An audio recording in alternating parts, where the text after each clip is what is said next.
Right. Okay. Now what we're going to do is we're going to do a bit of an unboxing video. So I am going to quickly make this adjustment on Twitch so that people can see if they're interested in these things. Hopefully they will be. A bit of an unboxing video tonight, chat. And maybe even a little bit of play if I get a chance to do a bit of it. All right, we're going to go to Stream Manager. I'm going to edit the stream info. Okay, streams.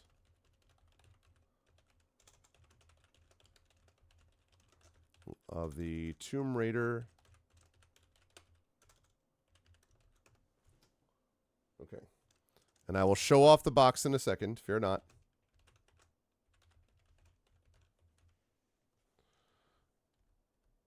All right, let me get rid of this so I can do these things. Yep, okay. Right, perfect, okay. Went live with.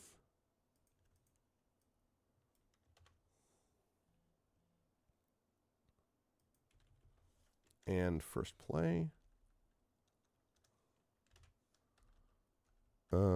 This and that. Great.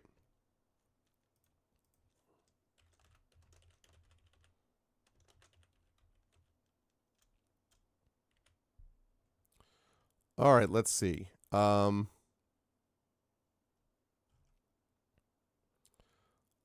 go with. Let's see. We got a lot of different possibilities. Wow. Anything that would fit the Tomb Raider description. All right, let's go with this one. It's as close as we're going to get. All right, campaign.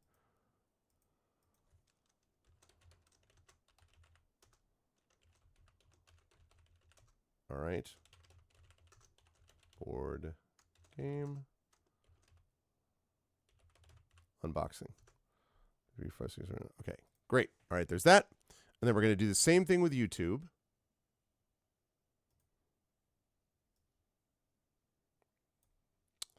All right, let me go to here. Go over here. Edit that.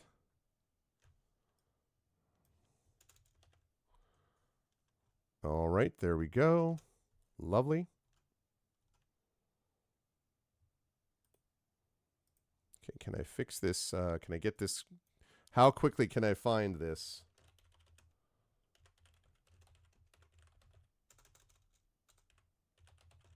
I have to have the image so I can actually put this up on YouTube.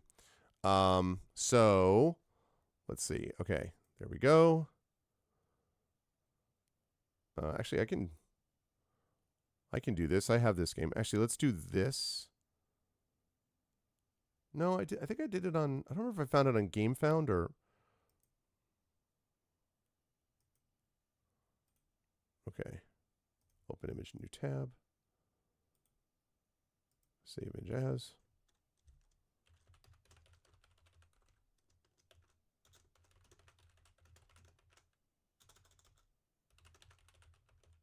Okay. So now we get rid of this, and then we put this up like this. Oh, shoot. I just got rid of the... No, I didn't. Okay, good. Woo! I thought for a minute there, I thought I screwed something up, but I did not. Okay, so we go up here, we go here, go down here, and we upload this. And there it is. Perfect. That's all the same. Save. Great. All right. That is done. So go over to there. We put this over here.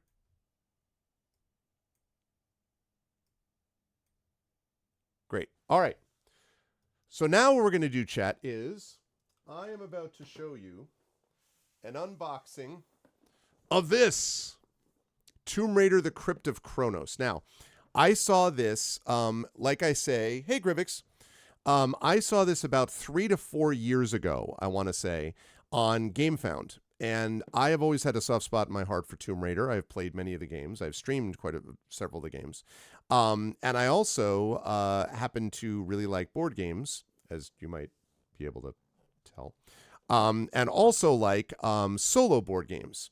So right here, you can see Tomb Raider, Crypt of Chronos, licensed by Crystal Dynamics, and Iconic right there is the one that's doing it. So we are going to unbox this bad boy and maybe play a little bit of it if we can.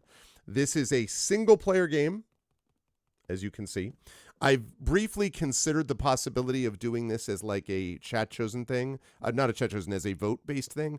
But eventually I'm like, that's going to get too unwieldy. So I think instead I'm going to play it, but you're going to have the chance to watch and comment. And of course, you are more than welcome to say, hey, wait, how about trying this, that, or the other? So we're going to unbox this thing. But to do this, I have to set up my webcam. And to be honest, I was a little nervous about doing that until I knew for sure that we were actually going to get through it. But thanks to Trifid's epic chromatic orb, which I'm going to be thinking about for several weeks, by the way. But thanks to that, it means that we wrecked face on the giant, which means that we finished a little early. So I'm glad that we have the chance to do this. So that means we're going to set up here.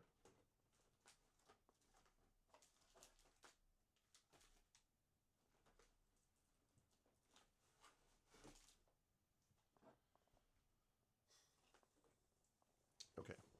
So we're going to set up our webcam to do the top-down unboxing thing that I like to do. So you folks are going to get a chance to see this, see how the sausage gets made, as it were.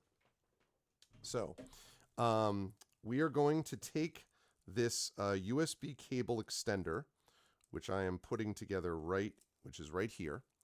We're going to connect this to our handy-dandy webcam, which is right here. And we are going to hook it up to something which can go top down on the table. So I'm going to go get the stand for us to do that. And while I'm at it, I will put away up the beanstalk because we don't need that anymore.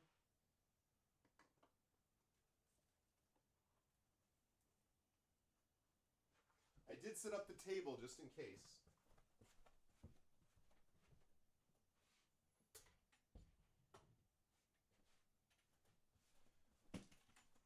All right. It's been a little while since I've had to set this bad boy up. Been a little while.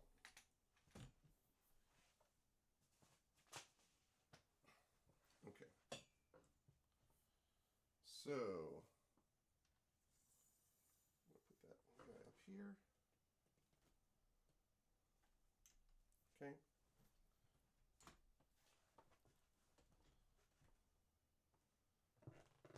All right.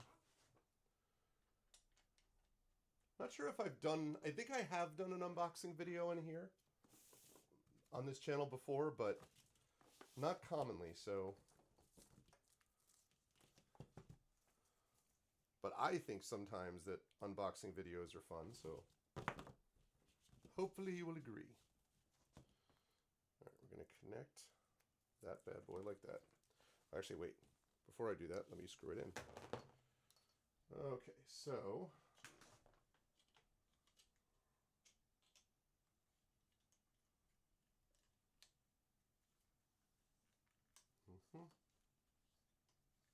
okay, good.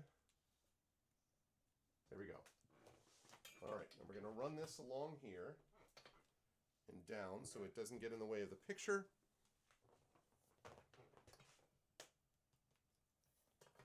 Okay.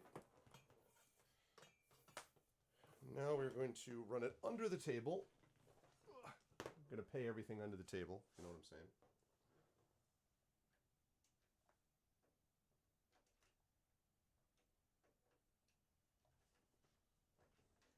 There we go. Okay.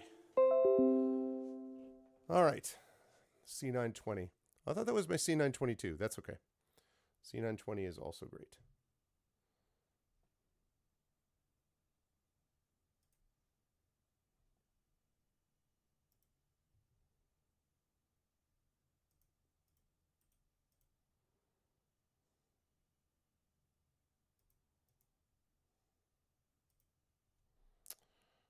Okay. Setting up a device.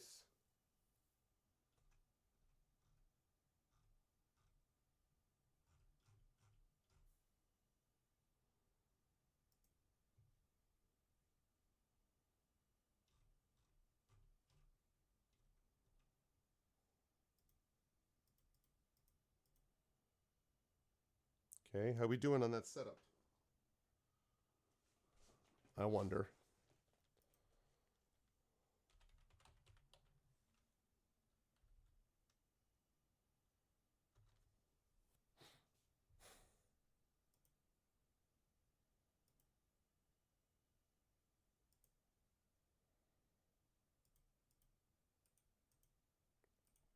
All right. Deactivate, activate.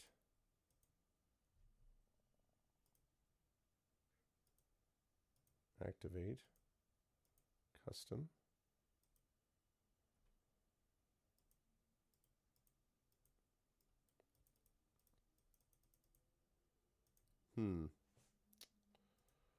Why you no want to work?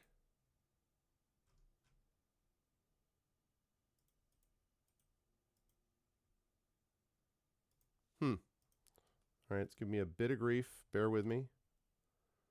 We will figure it out.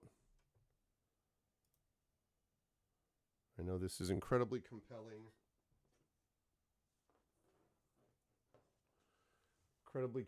Compelling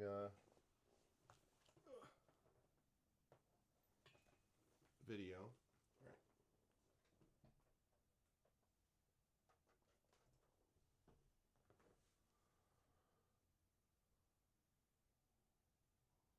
Let's install that. It may be that I had it plugged into the wrong USB. That is possible.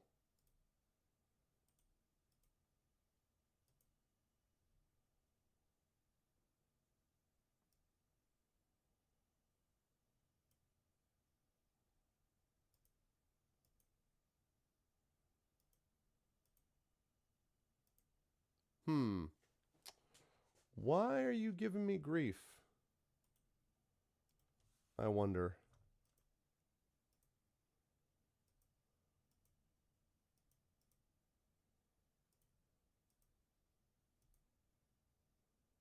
Ah, there we go. Got it. Okay. Success. All right. So now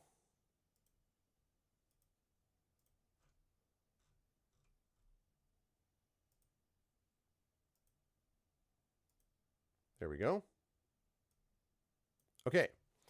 Now we just need to do is we need to make it so that it doesn't do that silly thing where it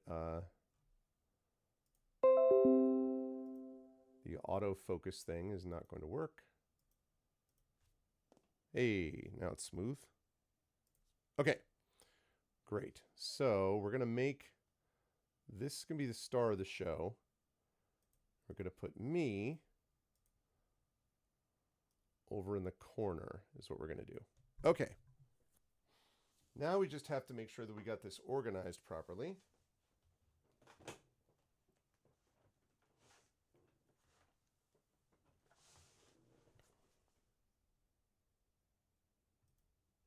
Okay.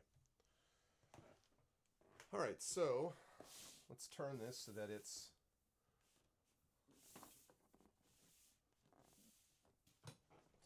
ouch. Okay, like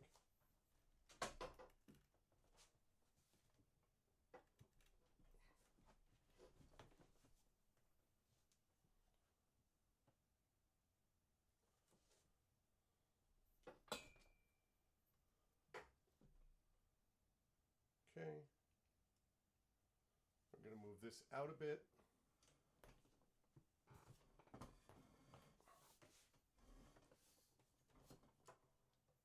Once again, trying to make it so that it does not, so that this does not fall is always an interesting challenge. Okay.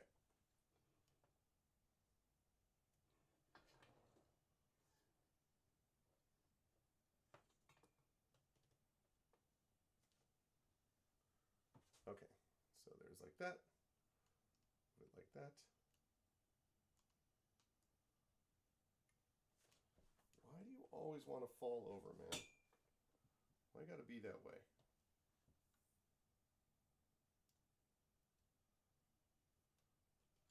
Whoops.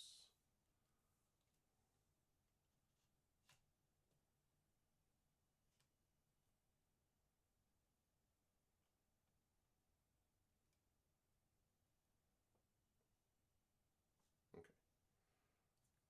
Here we are.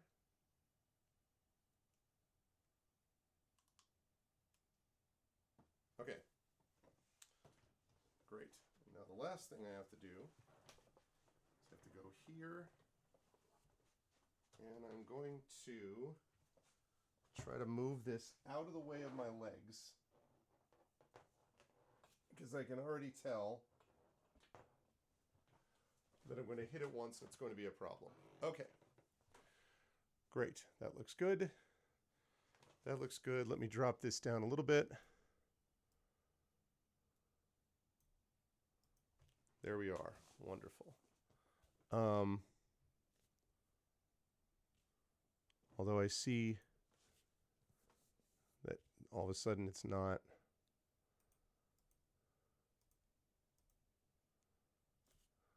Okay, there we go. Great. Alrighty, it's working. There's that. There's that. I have to configure the video.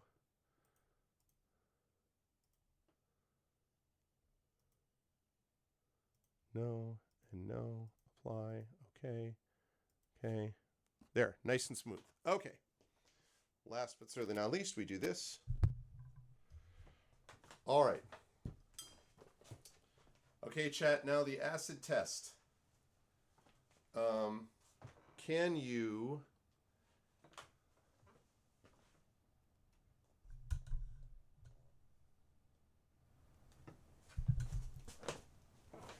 All right. Chat, can you hear me okay? Can you hear me?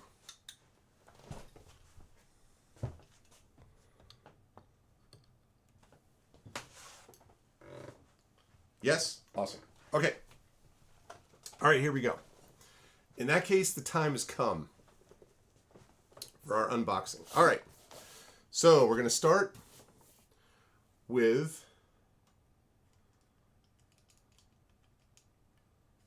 I don't love that look, actually. Wait.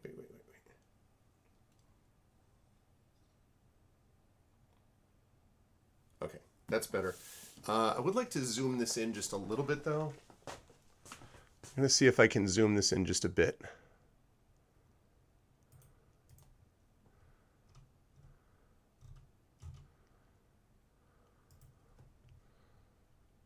Do I have a zoom? I do.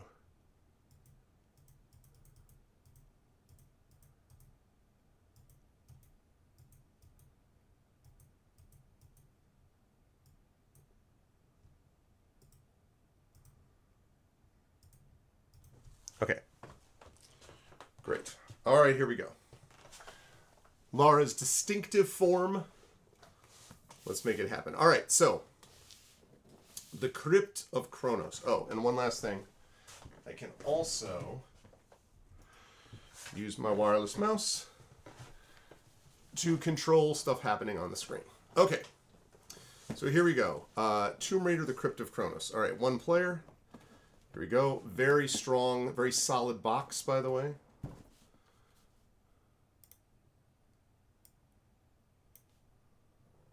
Okay.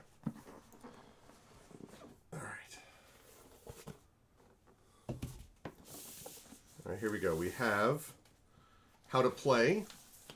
So we got our how to play thing. Crypt of Chronos, solid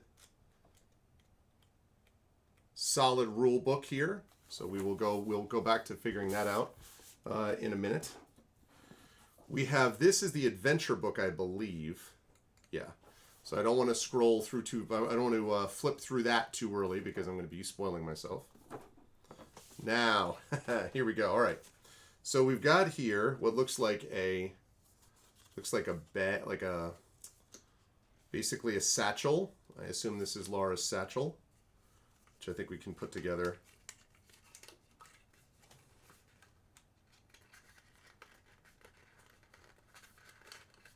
All right. Easy enough. That may also be like the save game state, basically. Maybe the save game state, where she, you need that to be able to save your game from session to session. So there we got that. All right, we have a bear. Don't be afraid, chat, but it's a bear. Okay, just saying, there's a bear. I don't know if you want to be concerned about that, but Tomb Raider, The Crypt of Chronos. I probably need to wait on that before I find out any more. And then we've got these. So we've got, looks like we got exit tile. We've got, these look like different crystals. These look like obviously doors that you have to open, and they are color coded, so I assume that's going to become an issue. These look like, those look like just cracked crates and stuff like that. This looks like a boulder, which I'm sure that's not going to roll down at us at some point. Blue and red levers. Okay. Got to wait on punching them out until I know exactly what we're supposed to be doing. All right, then we got this. We've got, let's see. We have, I guess you hold it this way. So you got check marks here. You have what looks like a castle of some kind, like a set of castle tokens here. I don't know what these are, and there's a bunch of these. There's a few of those on this too, so I don't know what that's about. But this one I read about. So this is cool. This one is the noise icon. In the game, if you play the game and there's things that can happen in the game that create noise. And in that event, you put the noise token where you are on the board, and enemies will make their way towards the noise unless you are not hidden, in which case they will just go or shoot at or head directly towards you on the board. So this is the hidden or not hidden thing, and it's like two-sided. So this one is the you're hidden or you're seen. This one is that you're not seen. So, so there's that mechanic. Then we got obviously treasure chests here. And it looks like they are, yeah, it looks like they're the same on both sides.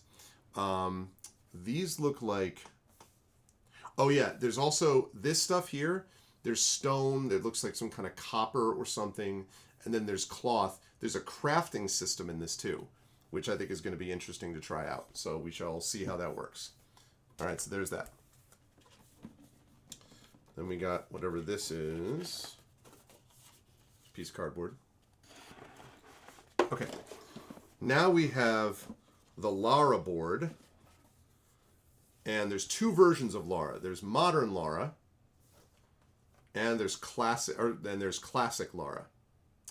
I probably have to go with classic Lara because although I did like the 2013 game, they all look like plastic to me.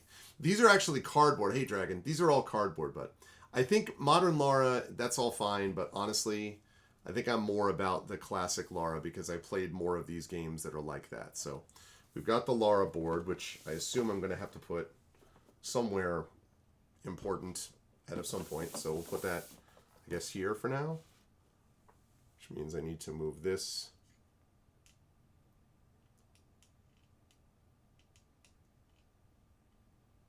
Like that, let's say. I played the 2013 one. I played the Tomb Raider 2013 one, and I like that. I thought it was good. But I just, like for nostalgia reasons and because I played, I think 3 or 4 of the originals, Tomb Raider 1, 2, 3, and then I did play the remake in 2013. I liked it. It was good. Okay, so we've got the Lara board here. So they have here an outfit, a weapon, and a weapon. You can be equipped with 2 weapons, like double guns, whatever. This has obviously got to be your health points right here. Over here, we've got move 1 space. You've got a sound on your starting space, move up to 1 space. This all has to do with like the dice that you roll, which is a thing that has there too. So I have not played the remakes. No, I have not played the remakes. And I've heard good things about those, Dragon. Have you played the remakes? I have not done that. Okay, here we have a craft bench. So, and it is thick. It is good, like very nice cardboard. Yeah. So, weapon. It looks like Okay, it says 5 gear, 7 gear. So I think what that means is if you get 5 gears, and I assume that's because you can search the map that you're on to get these things. If you get 5 gears, then you get to take 1 weapon. And if you have 7 gears, you draw 2 weapons and keep 1 of them. So you have a better option of getting something there. Here, 5 cloth, you take 1 outfit. If you get 7 cloth, you draw 2 outfits and keep 1, etc.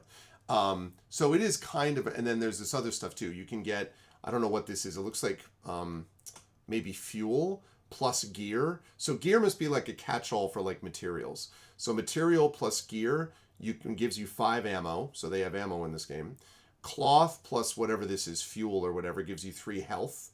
And then gear plus cloth gives you 2 stars. I don't know what that is, but you just got 4 to 6 for free. They're giving them away. Oh, really? Oh, that's cool. All right, so we're going to put the craft bench there. Okay, I'm actually going to move this guy to save room over here. Okay. All right, now we've got this. This is cool. So we have on here, I guess this is the map of the island, I'm assuming. The Crypt of Chronos has got to be here somewhere. This is a game board, yes. But there's more pieces to go. I just started unboxing this, so... but this has got to be the island, and I assume you move from place to place. It looks like they've got castle icons. They've got blue mountain icons. This looks like a cave, or cavern. No, jungle. I take that back. Jungle here. And then there's like a desert or some kind of... That looks like a pyramid in the middle. Like some sort of desert area over there that you can do as part of the island. So that's cool. I shall put that bad boy here. All right. And now we get to this. First we have the miniatures. And we've got, let's see. So it looks like we got some...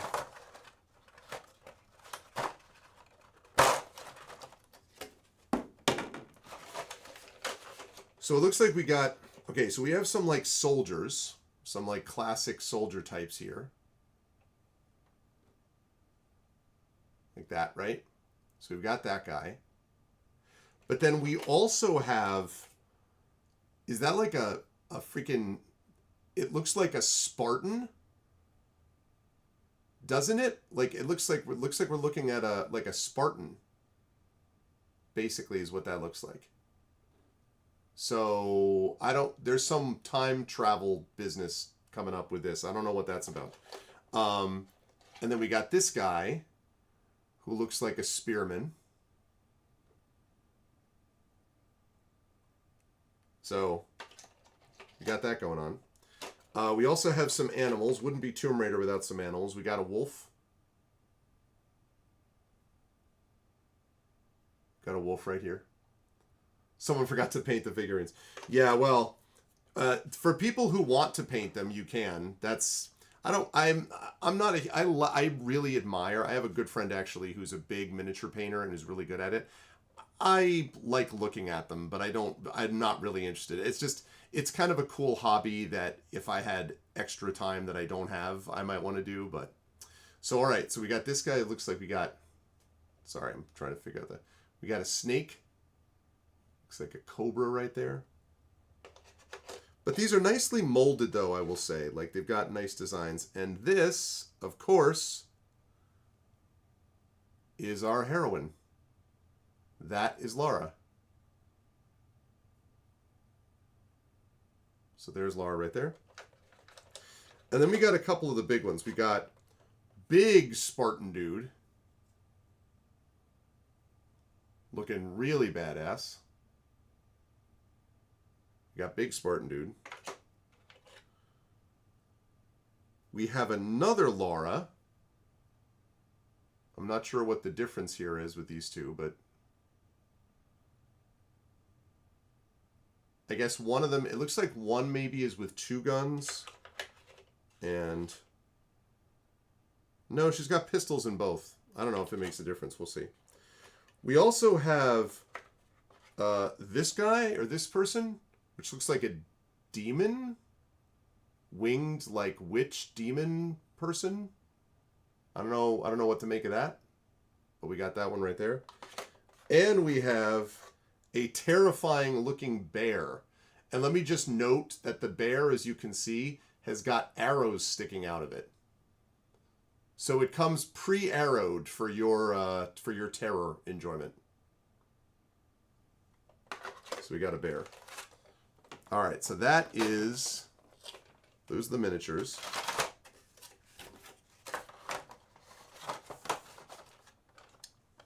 And then we got the bottom of the board. And actually, before I do anything, I have to show you this. We have a boulder miniature. If you've ever thought to yourself, man, I wish I had a boulder miniature. That's what we got. A boulder miniature right there. Let's go. I like that it's got its own set of its own thing for the tray. All right, we got Tomb Raider dice. We had stretch goal tokens. I got this separately. I just happened to throw it in the box. So we have stretch goal tokens. Oh, and I think this is, yeah, so this is like a boulder miniature the size of a miniature boulder. What was that thing? A small boulder the size of a large boulder the size of a small boulder? Was that what it was? Still a classic to this day. So these are like nice versions of the cardboard versions. These are plastic versions of this. So that's the if you are hidden, which is the way that you want to be, right? And that's the visible one. A large boulder the size of a small boulder, yeah. And that's the one where you're visible. So that's pretty cool. We want to be here the whole time if we can. And the noise token, which if you make noise and you're still hidden, then enemies apparently come to your noise spot. So we go there. Okay. And then we got these tokens, and I don't know what these are. So maybe I'll put those away for the moment. And then we got these guys, and I don't know what these are.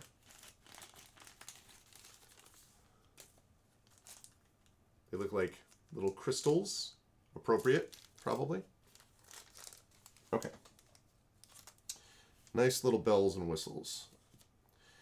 Okay, then we've got, let's see, besides all that, we have a bag, the Crypt of Chronos, and we have the dice. And boy, do we have us some dice. So we've got, first of all, we've got, it looks like, I don't know whether this is two different types, but we have basically Lara dice. I know these are both Lara dice because I saw that in the instructions, but I don't know which dice are which. Like, I don't know if like orange or green makes a difference, but I demand a cowbell. The only prescription is more cowbell. I just showed that SNL video to my son, Dragon, about 4 or 5 days ago. He was very confused. He was like, what? I was like, it's really funny. Anyway, so we got green, really yellowish with teal, or teal with yellowish. So we got those dice. We also have your standard regular 6-sided die. And then we have more crystals. These look like just sort of square, like red square ones. I don't know if that's replacing these or what, but all right. And then we've got the board. Now the board is composed of these tiles, right? And that the board is laid out, and there's different layouts for different scenarios, as if I believe I understand it correctly. Open that bad boy up. All right, so we've got, that's obviously a jungle tile. We've got more jungle tiles, but with ruins. I probably don't want to look, I don't want to spoil myself by looking at these, but these are like, so these are land tiles, basically, like the board tiles that you make the level out of. Okay. They actually just added a thing on their Kickstarter page showing how to pack the tray after you use it. So I'm a little nervous about getting this all back in the box properly, but we shall see. It looks like they did a pretty good job with constructing the tray and everything in a reasonable way. It looks like, but I guess we'll find out.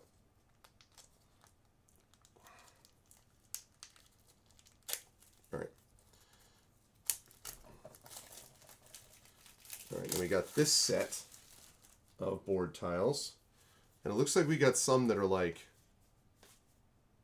These are weird. I don't know if these are like a kind of a weird phantom universe or something. Again, I don't want to spoil, so I'm probably not going to look carefully.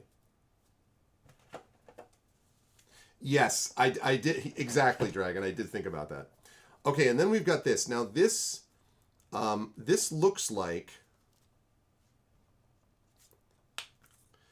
these look like they're numbered 3, 6, 9, 12, 16, 20, 25, 30, and each of them are taped. So I'm guessing that this is some like special stuff that you run into during the campaign that you like open at that time, but not before then. So I will leave them taped for now.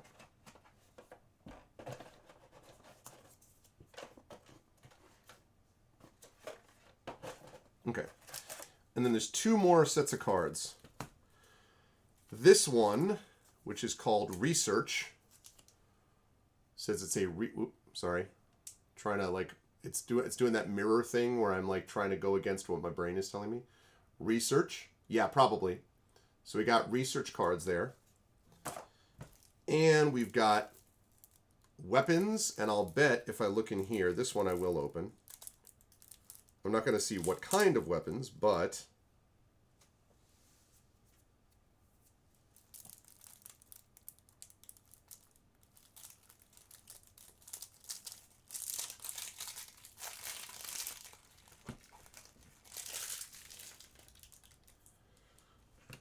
all right, so we got weapons.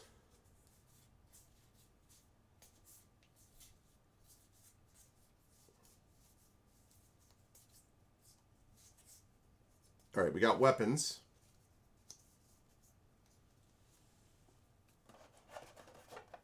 We have got outfit. So we've got an outfit, deck of outfit cards. And then we have the tomb. I assume these are like encounter cards. Tomb.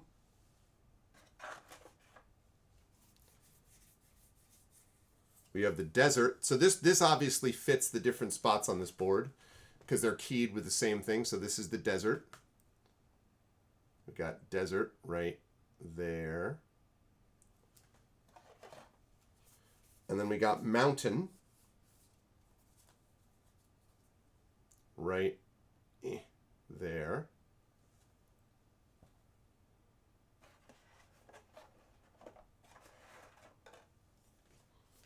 And we have jungle. We have jungle right there. Okay. And then, so I'm actually going to put these on top of each other since I don't really need all of them to be in separate decks right now. But I assume whatever biome I go to, that's what I have to do. And then I got event.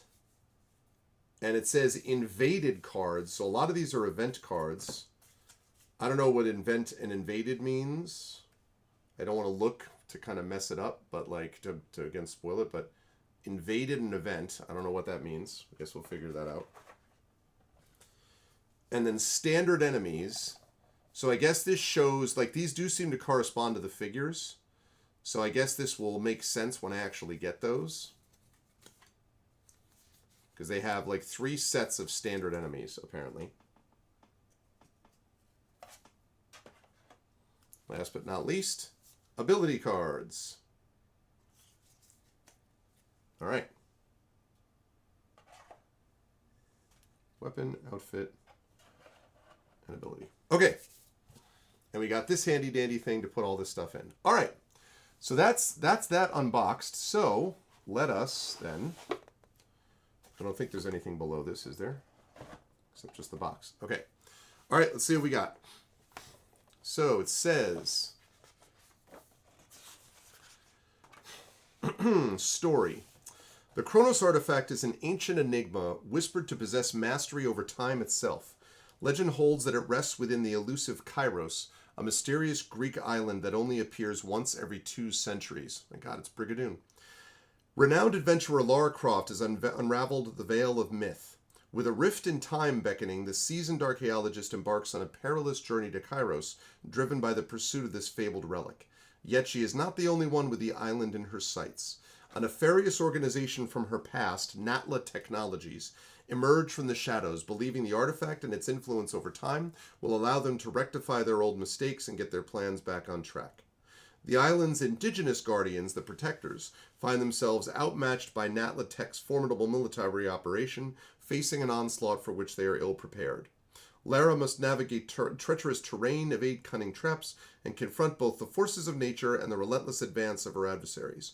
Her struggle unfolds as a race against time as she searches for the Crypt of Chronos and strives to safeguard it from the encroaching Natlatek invasion. All right, easy enough. Okay, 2 ways to play. Adventure book, a structured adventure split into 20 to 60-minute chapters, or an island campaign, or randomized complete campaign lasting around 3 hours. Okay, well, we're not going to do the randomized campaign before we do the adventures, and frankly, 20 to 60-minute chapters is exactly right. I'm going to do one of those chapters before I wrap up tonight. So, it says if this is your first time playing the book, we recommend starting with the adventure book, which I assume is this. This rulebook will take you through that mode and the core mechanics that apply to both. The adventure book is split into chapters, and they are designed to be played in order, carrying resources between them as you attempt to reach the end. They can also be played individually with some optional twists for extra challenges. We recommend trying these after you finish the main story. You don't have to play it all in one go. You can save your progress and come back later. Details on page 23. Once you're done with the adventure book, prepare to take on the ultimate challenge with the island campaign. Pages 25 to 28 will explain how that mode works. All right, before we go any further, let me look at the save game. So, at the end of a chapter, you save your progress, return to your adventure later. Make a note of your ammo, health counts, chapter number, and site status. Place your weapons, abilities, outfit, research cards, and resources into the save box. And this is the save box. That's Laura's satchel that she has. Place the event discard pile face up on top of the event deck, so you know where to continue from when you return. Place any removed event cards and spent multi-treasure away from the others inside the game box. All right. Okay, so I think what we need then is we're going to need, so open the adventure book and choose a chapter. Okay, for your first time playing, start at chapter 1. All right, here we go. Adventure book contains the complete story split across 15 chapters, designed to be played one chapter after the next, carrying resources and equipment between them as you search for the Crypt of Chronos. Chapter 1, Welcome to Kairos. Okay, that shows it on the next one. So, there's an intro and map. So each page basically shows you where you are. It shows you the layout of the board. It shows you your objectives for that campaign, for that chapter. And it shows you what happens if you want to do the challenges. But again, we're not going to do the challenges the first time through. All right, here we go. For years, I've been captivated by the legend of Kairos, a mysterious island said to appear only once every 2 centuries. Stories claim it's the resting place of the Chronos artifact, a relic of unimaginable power, capable of manipulating time itself. Every clue I've unearthed, every fragment of the myth has only deepened my curiosity and belief that there's truth behind it. Now the island is rumored to have reappeared once more, and I can't help but feel that this might be the moment to finally uncover whether the legend is fact or fiction, or fantasy, rather. But my research has also uncovered something far more troubling. Natlatek, the shadowy organization I've crossed paths with before. Incidentally, I feel like every one of these organizations is always shadowy. Like, it's never Natla, the above board and very obvious organization. It's always the shadowy organization. Like, I don't know, how shadowy is Ben and Jerry's, you know? The shadowy organization I've crossed paths with before is also preparing to journey to Kairos. Their interest in the artifact is no surprise. Its power is exactly the kind of thing they would use to rewrite history and undo their failures. If the Chronos artifact is real, I can't let that happen. As I journey toward the island's fabled location, I'm astonished to find it is in fact real. Now I have no choice but to act. I need to reach Kairos and secure the artifact before Natlatek can claim it. Okay? The Protectors, the island's indigenous guardians, oppose the invaders, but they're outmatched. Natlatek's military forces won't hesitate to crush anything or anyone that gets in their way. This is no ordinary expedition. The island is a labyrinth of treacherous terrain, ancient traps, and secrets hidden deep within its heart. Navigating it will be dangerous enough, but with Natlatek's forces closing in, every moment counts. Time is slipping through my fingers, and with it the chance to stop Natlatek. I've faced them before and won, but this time the stakes are higher than ever. I cannot let the artifact fall into their hands. I'm not just racing against time. I'm fighting to protect it. All right, let me go close the door to the office, and then we're going to do Chapter 1, Welcome to Kairos. All right, be right back.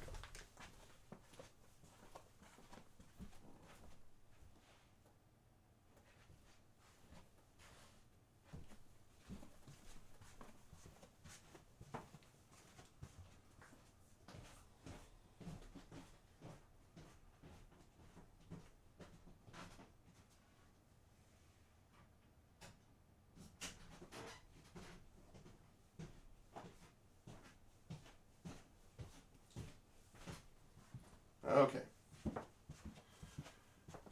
Here we go. All right. I guess at this point I probably should move some things. All right, so we started chapter 1, which means we now build the level. Different types of level tiles represent the 4 different areas of the island. Level tiles are double-sided, jungle, tomb, and mountain desert, and are typically placed in a 4x4 grid. The level layout shows you which tiles to use, the numbers, and how to orient them, the location of the numbers. Okay, so let's see. So for this first one, we're doing this one here. This is what the layout looks like. Sorry. So that's what the layout looks like. Like that.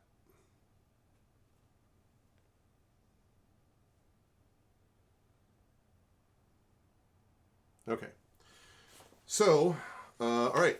Let's get the tiles out. Ooh, let the tiles out. Hoop, hoop, hoop, hoop, hoop. All right. We're going to have to get some things off this table, including my water bottle and the miniatures and Croft Manor. Oh, which also reminds me, powerful new relics.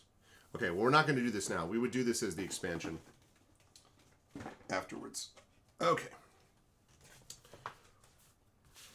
And then I will figure out where to put all the rest of this stuff as I go through. Okay.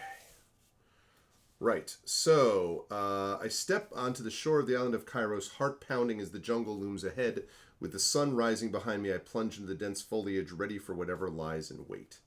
Okay, so let's see. So we need tile number 15. I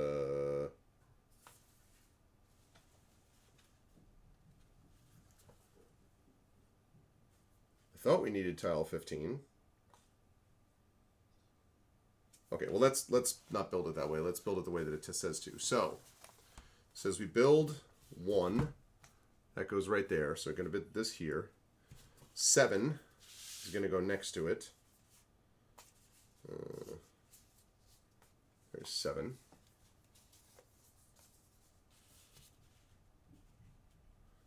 Put the number right where it says. Then 5 is going to be next to that.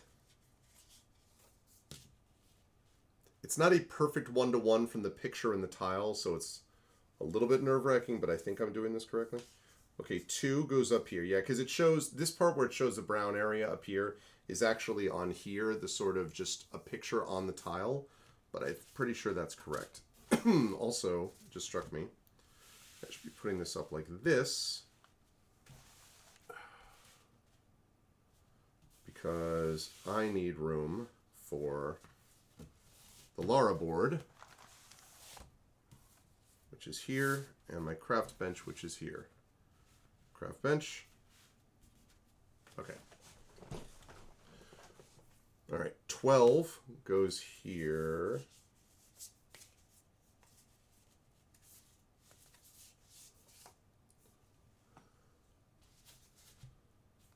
Goes here. Okay. 3 goes here but turned. Okay. And then 15 goes here but turned. Okay, like that. 16 goes up here but turned, so it's like that.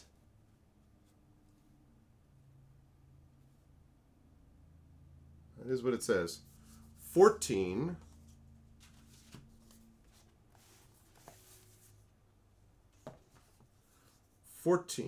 is here.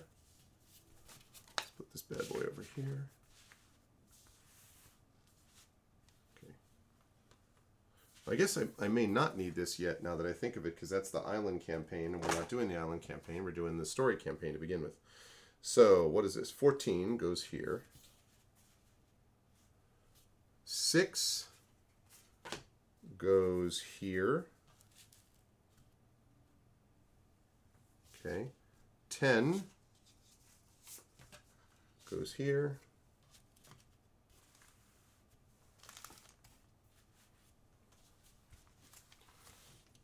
I'm going to have to punch out these tiles eventually, but I'm not going to do it until I know which ones I'm actually using. Okay, so 10. Oh, I already put that down. 9 goes here, and this is apparently the exit. That's the exit, apparently. I think there is an exit. I'm pretty sure I saw an exit tile here somewhere. Yeah. Right here. Exit. So that guy is going to go here for the exit. And then we have 11. Looks like we're going to use all these tiles. So we have 11 is going to go here, flipped, like that. 13 is going to go like this. 4 is going to go like this. And 8 like this.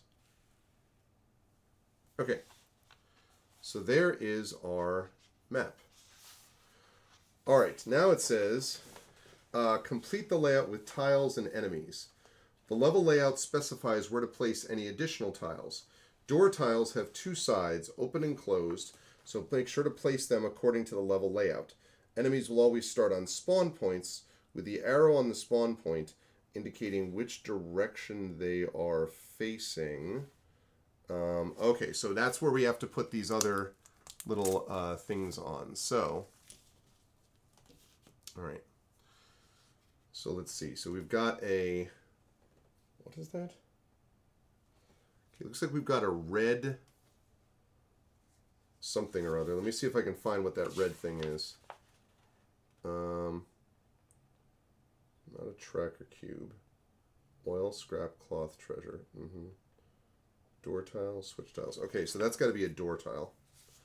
All right, so here's a door tile. It's a red door tile, and that guy's going to go right here. I may have to zoom out a bit so we can get more of the board when I need to. Okay, so we got the red switch tile. What else do we have? We have a, looks like a crystal of some kind. A purple crystal. Yeah, that's an artifact, sorry. Okay. Artifact is going to go right here. Back there. We have a lever, and it looks like that is a red lever. So that red lever is going to go here. And we have, last but not least, we have one of these things. I don't know. Now this, I don't entirely know what that sort of, what that counter is. I don't know what that is. Red, blue, switch tiles, barrier tiles, border tiles.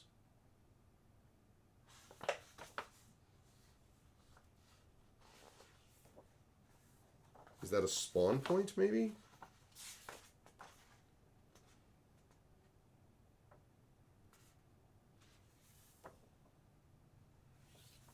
Okay. Repeat 6 times. Red lever, yellow lever, red lever, yellow lever. That is, yes, that would definitely be confusing.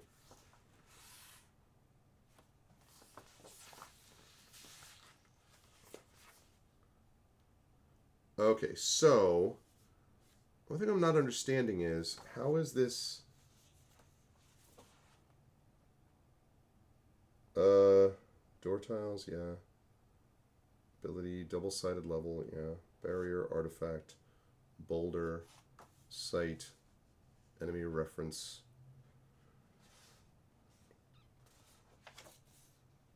Yes, but what is this? Because it looks like... Oh, is that a spawn point, maybe? Okay, what is a spawn point? It's a switch tile.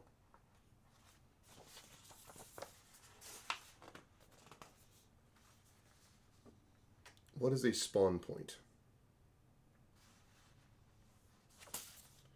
I'm guessing that the spawn point is...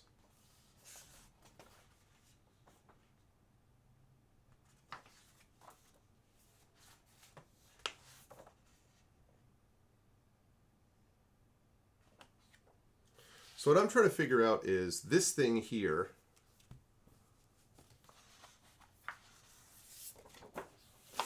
Oops, how about that didn't work at all.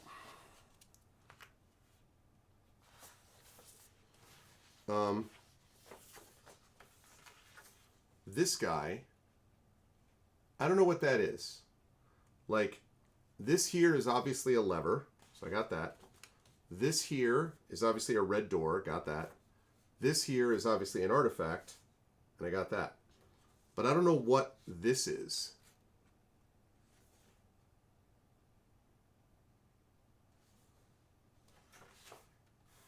I don't know what that is, but I'm assuming it's a spawn point. But it's confusing because it doesn't really specify.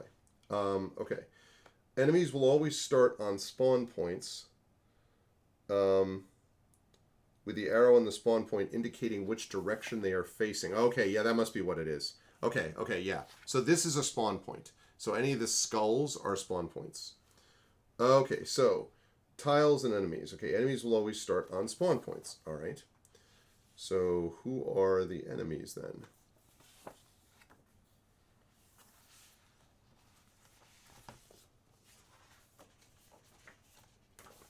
Okay, here are the level basics. Switches and doors. Enemy spawn points. Enemies spawn at numbered spawn points. Okay. So,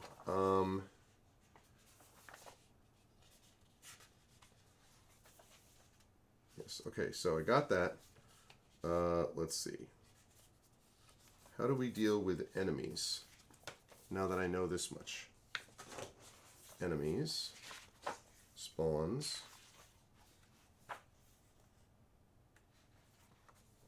I don't need island campaign mode. Not doing that yet.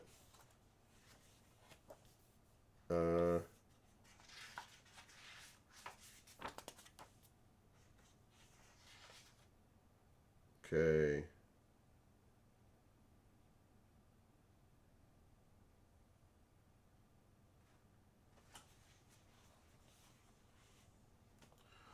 Oh, okay, that's interesting. So, when this appears on the event card, which is this, you can't quite see it from there, but it's basically that, it's what this other thing looks like in the adventure book, then that is a spawn point. So, enemy phase.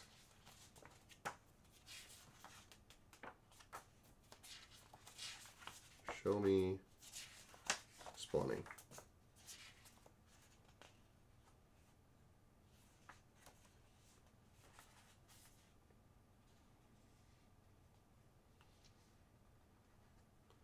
Arrow on the spawn point indicating which direction they're facing. Okay, right, they're facing this way. But the question is, spawning, how exactly do they spawn? There's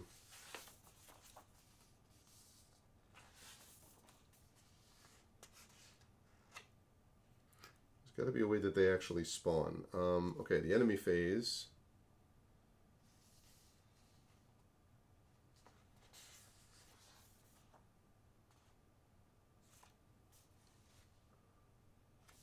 Okay. A new enemy enters the level, its type indicated by the icon. Roll the enemy dice, then place the enemy on the corresponding spawn point matching the number. Okay, but in this case, one starts right there. Its type indicated by the icon. Okay, so that means it's going to be a wildlife enemy. Got it. All right. So if it's a wildlife enemy,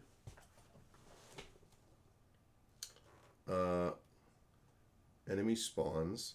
If it's a wildlife enemy, okay. Then the question is, how do I? Okay, wildlife protectors in Natla.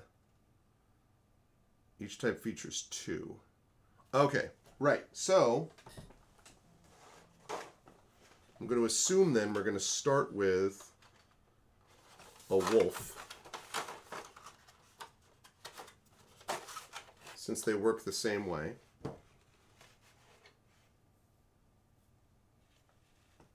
All right, so there's your wolf. And I will start with, let's go with this to begin with. I think with this Lara. Okay. And Lara begins at the start. Do we have a start token or just an exit token? I see where the exit token is. Do we have a start token though?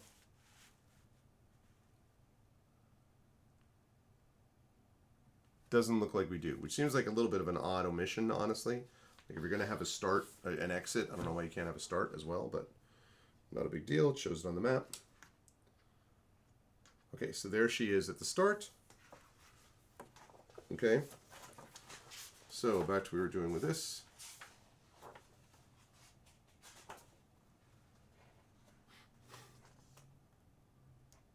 Okay. We have 2 sides, open and closed. Right now it's closed. Okay, enemies always start on spawn points.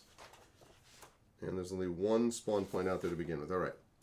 Place the Lara board before the level tiles. Okay, there we go. Place a tracker cube.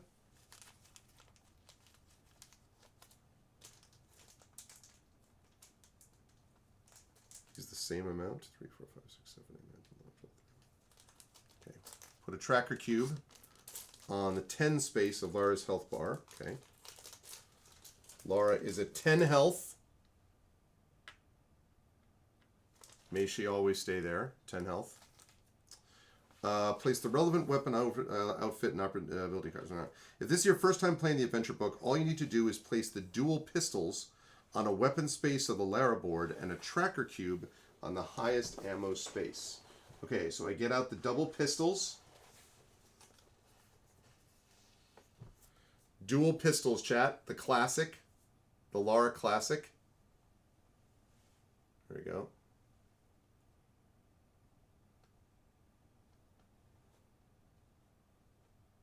Dual pistols.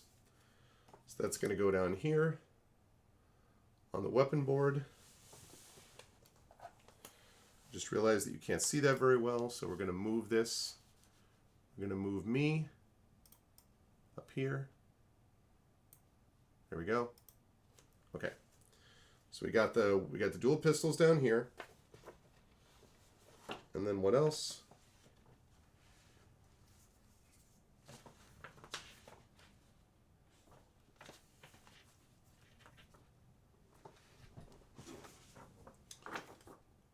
Let's see.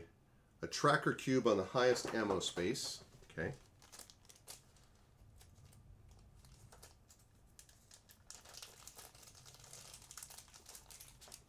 And there actually is an ammo thing right here on the actual card itself.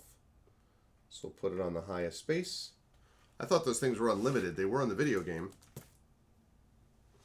Okay. Then place the sight and the noise tokens close to the board, Lara board. Got those. The enemy dice. Which ones are the enemy dice? The enemy dice. Oh, okay. The enemy dice is this is the grand total of the enemy dice. Get ready to get blown away, chat. Wow. See? That is... See? All right, we got the enemy die there.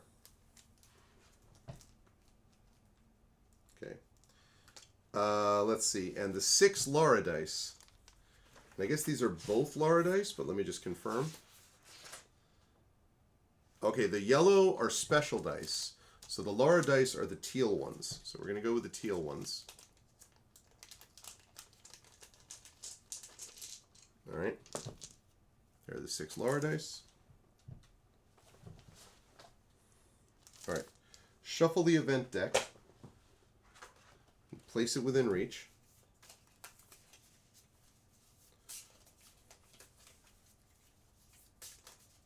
Okay.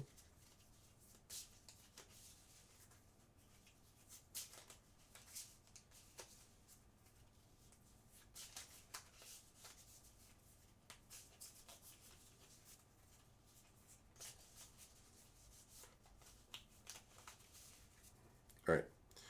Event deck within reach. There we go. Put it over here so people can see it. These we can put over here. As can also put these over here.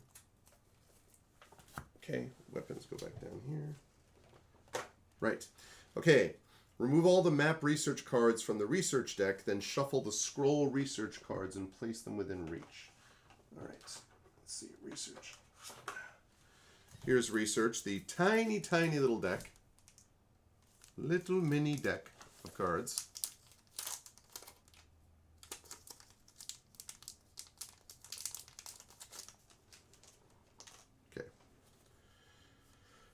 Okay, so it says remove the map research cards. Okay,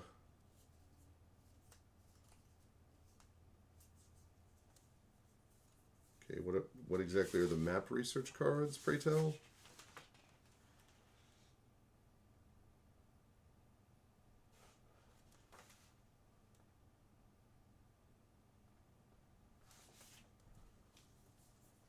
Scroll research cards. Oh, I see. Okay, so these are the map ones. I get it. We want the scroll ones, not the map ones. Because that's for the island campaign, I think. Which we're not playing it. Come on, behave. Okay. Right, okay. Shuffle the scroll research cards and place them within reach.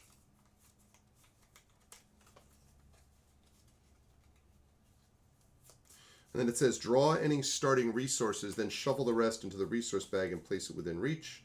It says chapter 1 of the adventure book does not have any starting resources. Okay, but important to note that as far as resources are concerned, there are 4 types. 8 oil, cloth, scrap, and treasure. So that means that I gotta punch these out. That's going to go down there. All right. So we've got oil.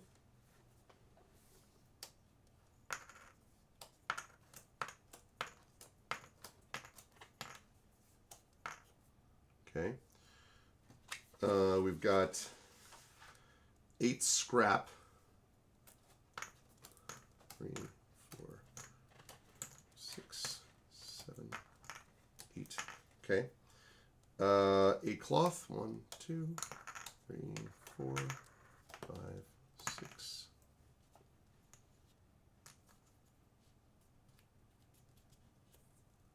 Ooh, party foul. This one already slightly pulled up from the edges. And this one. And treasure, which is 1, 2, 3, 4, 5, 6, 7, 8, 9, 10, 11, 12, 13, 14, 15, 16, 17, 18. Back here, you. 19 and 20. Okay. That right there is going to go into the resource bag. I assume this, which is the only bag provided, is going to be the resource bag. So we're going to put all these in here.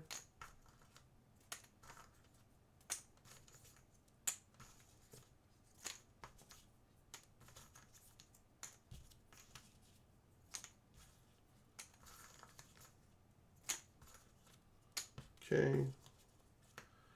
Get into the bag, resources.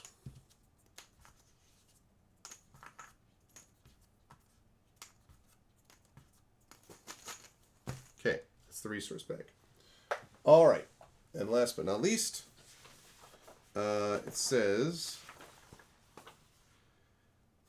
craft bench. Place the craft bench next to the Lara board. Shuffle the weapon, outfit, and ability decks. Okay. Place them on the craft bench, and place the 6 special dice onto the craft bench. Oh, that's what those stars are for. So these things right here are actually dice. I was not sure about that. All right.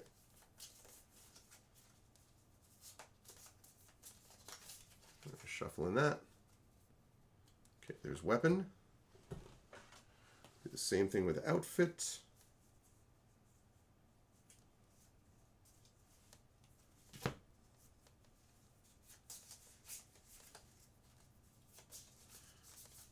Very neat. It's a very nice looking, it's a nice looking product. The colors are not super bright, but also I'm playing in a dark jungle, so it's probably not that surprising, I would say.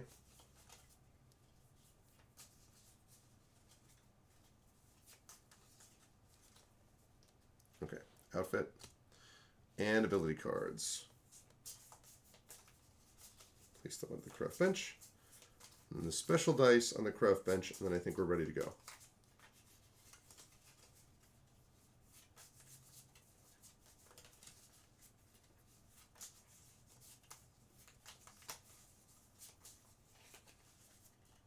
Okay. And the special dice go on to the craft bench. These are the special dice.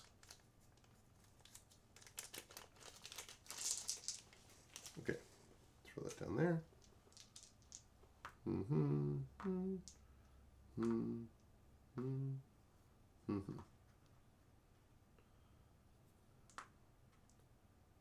all at the blank level, I guess. Blank side. Okay, great.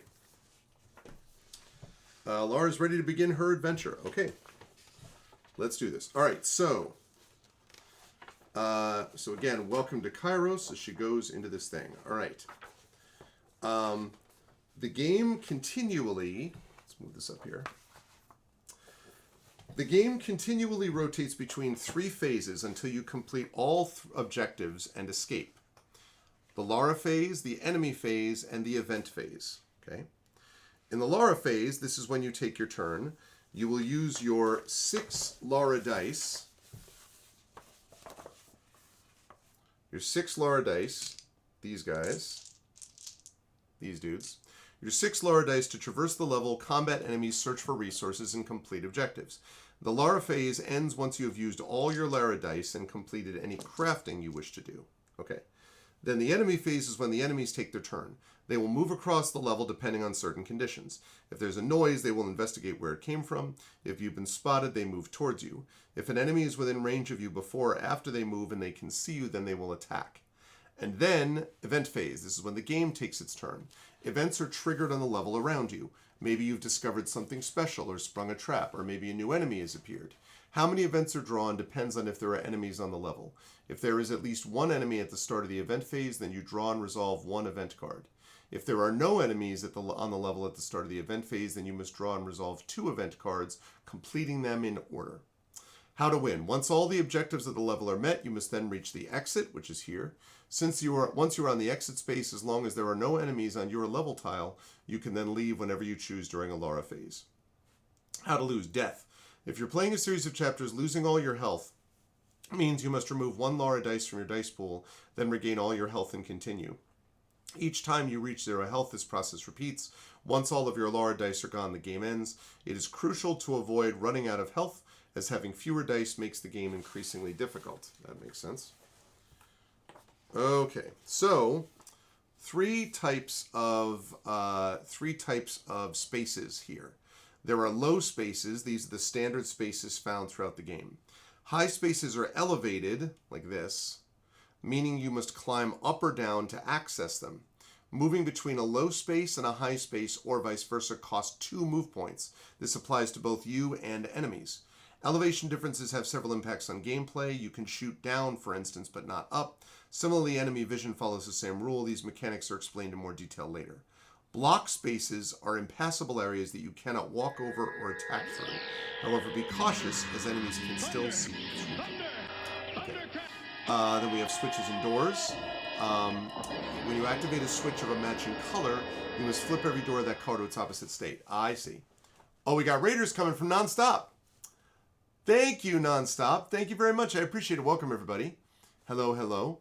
We are doing something a little bit different tonight. We are doing some Tomb Raider, the Crypt of Chronos.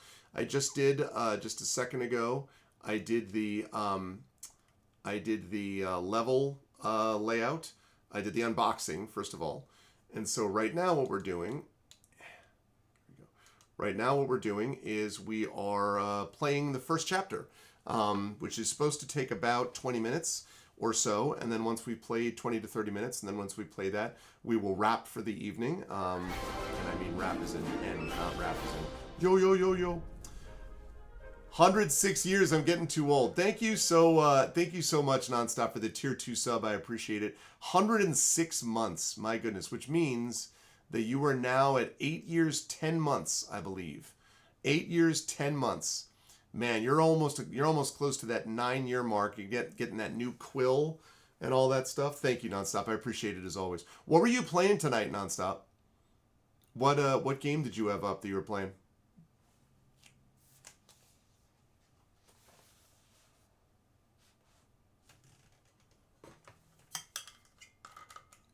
I see you had Raiders, plural, so what were you playing?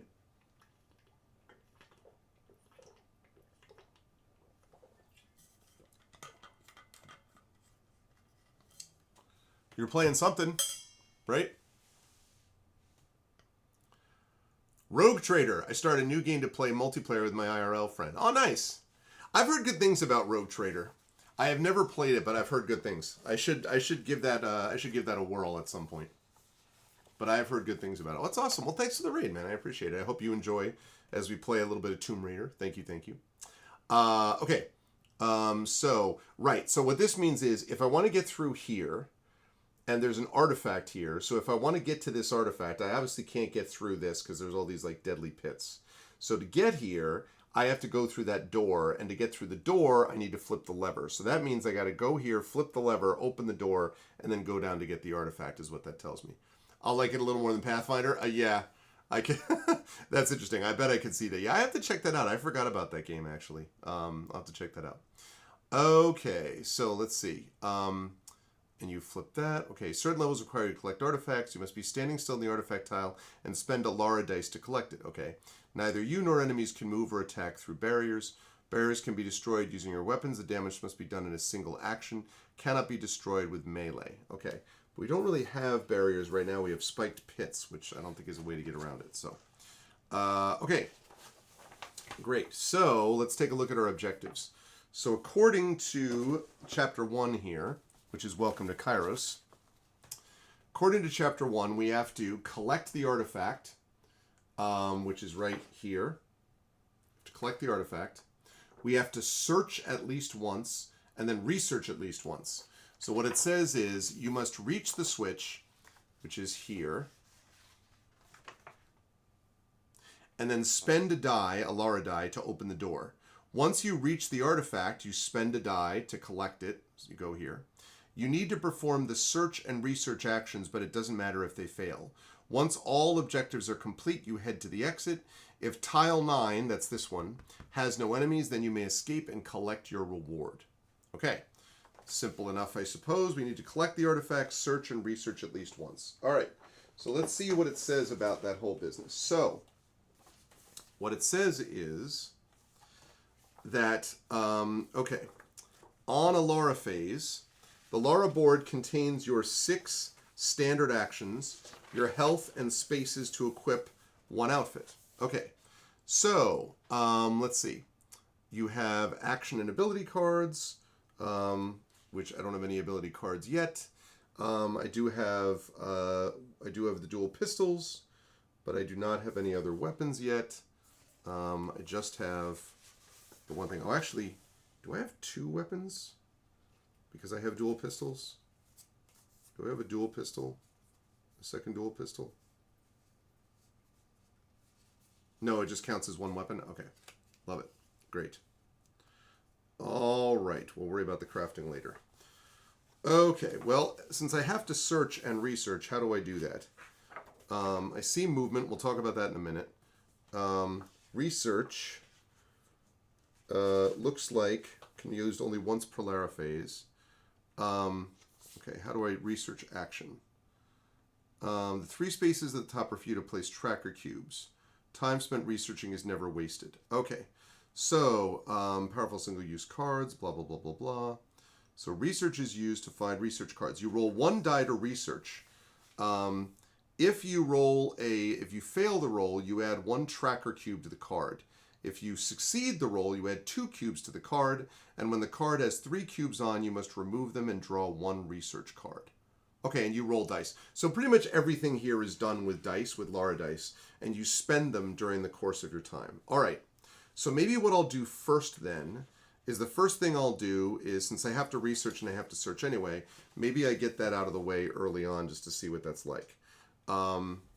So, and then what is a search? So I see what a research is. What is a search? It's research, hide. Where's my search at? How do I search?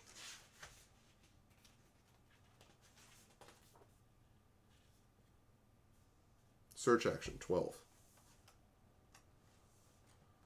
Ah, there it is. Search allows you to draw random resources for the bag, either 1 or 3 depending on your result. Results are rounded down. Oh, I see. You can only search once per Lara phase. All right, let's start with that. The board game in fact, it is only a 1-player game, actually nonstop.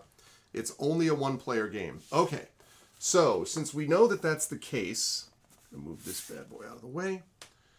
All right, so let's start with a search. So we have to search once, we have to research once. According to the objectives here, we have to search at least once. So let's do that. All right, so to search, what it says is you can only search 1 per Lara phase. How do I search? Do I use any dice to search? It doesn't look like it. Oh, yeah, you do. Yeah, you roll successes. Okay, so now we get to what it means to use the Lara dice, because the Lara dice are important. Okay. The dice have 4 possible results. Fail, that's no result. We're going to try for none of those. Okay, we don't want to ever fail, pretty much. Okay. Success is 1 result. That's 1 positive result. Double success, 2 successes. And a sacrifice, which is like a broken version of this. For each sacrifice you wish to turn into a success, you must discard 1 event card. The event card is discarded without needing to resolve it. That's interesting, but I don't have any event cards to begin with. So, okay. So we're going to search, and we're going to use dice to do it. We have 6 dice in the Lara phase. So, since I want to search, that means that you roll a die, and you can draw 1 from the board with 1 success, and 3 with 3 successes. So, let's see. I can only search once. Oh, I see. So the question, I guess, is how many dice do I use to search? You can use as many of them as an action as you wish. I see. Okay, so I think what I'm going to do is, because I need 3 successes to get 3, I'm going to use 3 on this. What the hell? I'm going to use 3. So I'm going to roll 3, and I'm trying to get 3 successes so I can draw 3 from the bag. And I got 1 and a sacrifice and a fail. That's not great. Okay. So the sacrifice thing is not amazing, I think, because I don't think I have any event cards. Like the event cards I don't think I get to keep. Do I or do I? Let's see.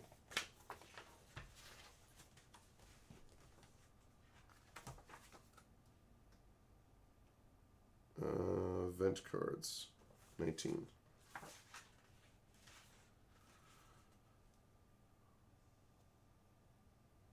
Okay. Is draw and resolve one event card. Some cards provide resources or upgrades that help you early in the game.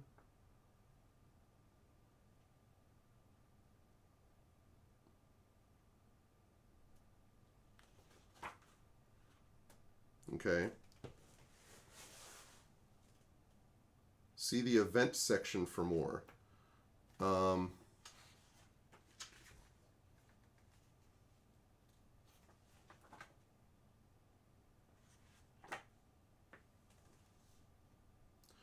Okay, so you have to draw and resolve one event card.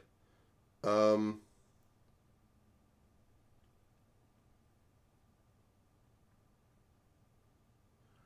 I wonder if what happens if you can't resolve a card.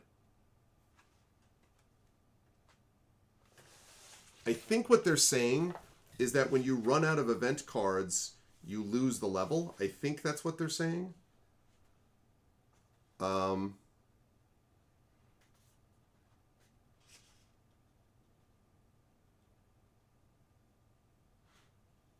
think that's what that probably means, although it doesn't say so. Because otherwise, I don't know why I wouldn't just discard a card.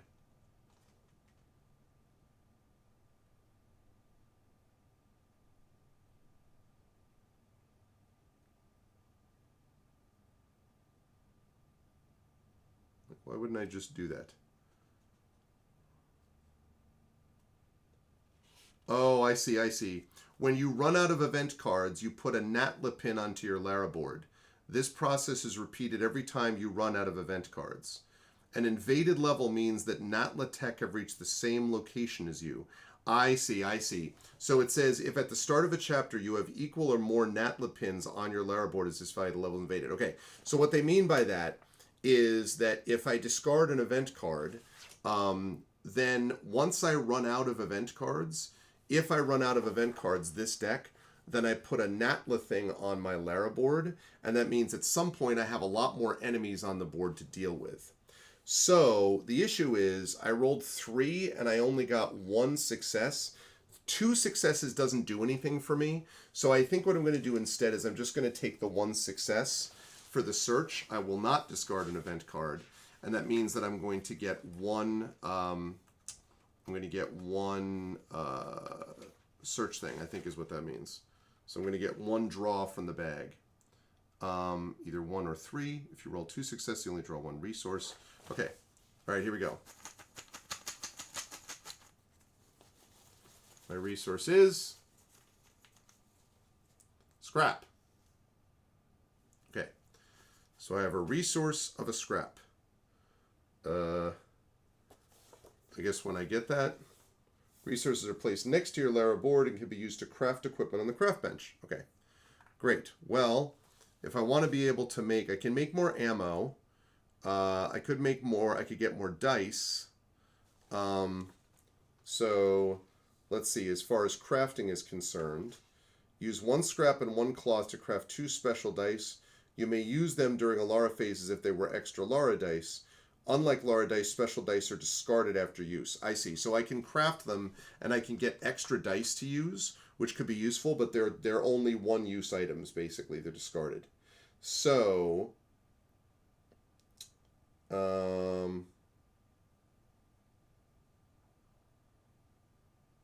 okay, interesting. So that is a scrap card. All right, great. So I searched, which means I did my search objective. So that objective is done.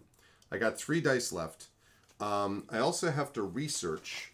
So to research items, how do I research items? To research items, okay, I have to do this. So research items, according to this, is if I fail the roll, I get 1 cube. If I succeed, I get 2 cubes. And if I succeed twice, then I automatically get a search. I think since I want to move, I'm just going to roll 1 die to research. So I'm going to do that. I did get a success, which means I get 2 cubes.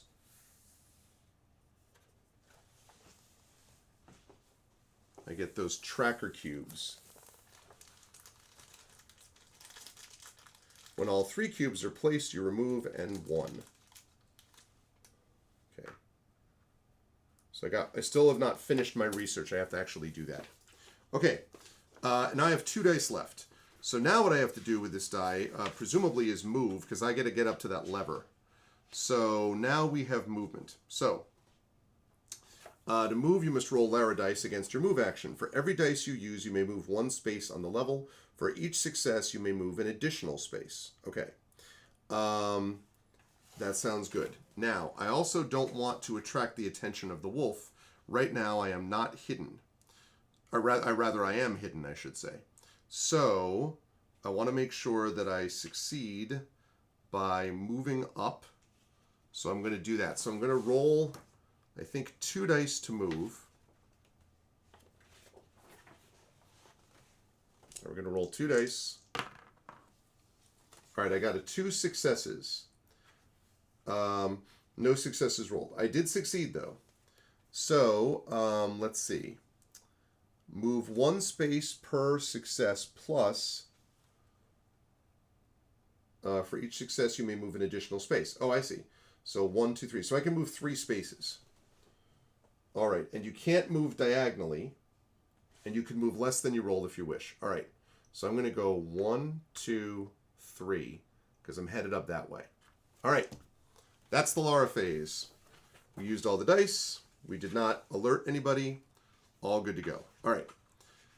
Now, it's time for the enemy phase. All right. I'm not going to do any crafting right now. So, let's see. The leftmost enemy on the level moves first. Okay. If you are currently seen, I am not. If you have currently made noise, I have not.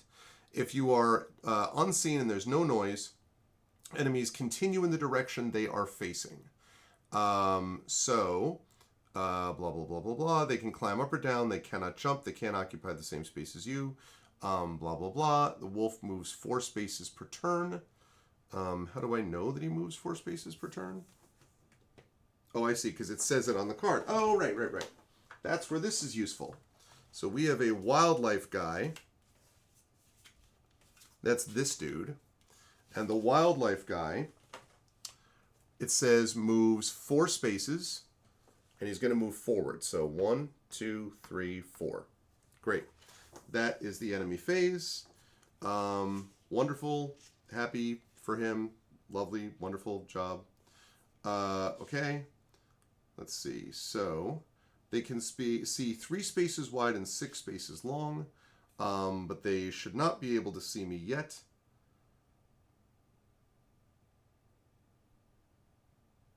Okay, they can't jump. That's fine. Once he reaches a block. He has not reached a block yet, so that means we don't have to worry about him. Okay, that's the enemy phase. All right, once all enemies have moved and attacked, if they can, the event phase begins. So, if there's at least 1 enemy there is, you must draw and resolve 1 event card. Okay. Enemy spawns. That's not great. Okay. Enemy spawns. So if an enemy spawns, a new enemy enters the level, its type indicated by the icon. Roll the enemy dice.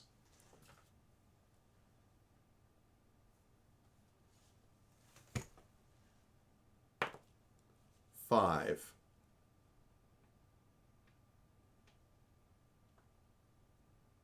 Okay, and it is a protector, I think is what that means. So, protector is going to go on there. So, protector is this guy. He shouldn't be attacking me. I'm on your side, my dude.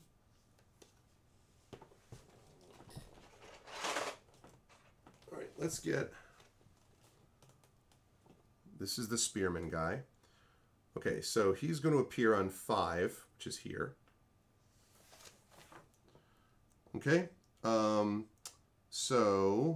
indicates the default direction.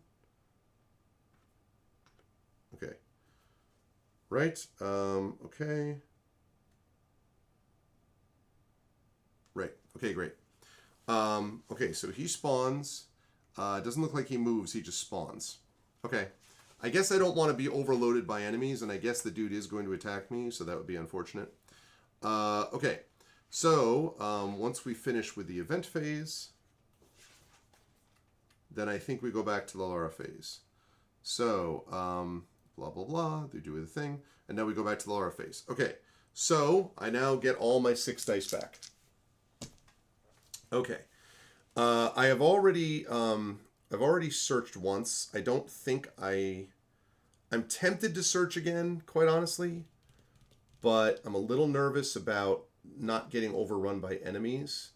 And I do also have to research. So let me do that first. So I'm going to research. And I'm just going to roll 1, because even if I fail, I'm still going to get a cube. And I did fail, so, but it doesn't matter because I had the 3 cubes. All right, I placed 3 cubes, so I remove it. I remove those, which means now I get a chance to do my research. Okay, so what happens when I research? I ask wonderingly. Okay, so if you if you have 3 cubes, you must remove them. Oh, if you roll 2 or more successes,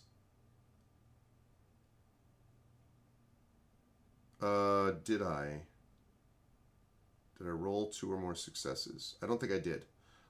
So you draw a card. Okay, when 3 cubes, you remove them and draw 1 research card. Okay, great. So I'm going to do that. So I'm going to draw a research card. Okay. Research card says time stretch. Oh, so you can add 2 successes to a roll with this card. That is quite useful. Also, I have now successfully, they can be used at any point during a Lara phase. Okay. I've now successfully researched, so I've finished that ability, that objective. So now technically all I have to do is get the artifact and bail. But I might want to search to be able to get some more scrap or whatever. But I think for right now, what I'm probably going to do is I'm going to move so I can get to the level and trigger that lever. However, I am a little nervous about where that wolf is sitting. So I need to understand what's going on here. Let's see.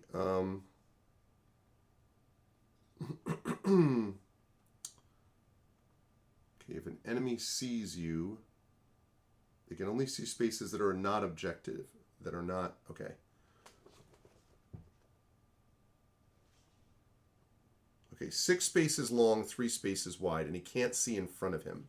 So what I need to make sure, because he's going to turn on his turn, and he's not going to go this way, he's going to turn this way, because he can't, I guess he could jump up there, technically.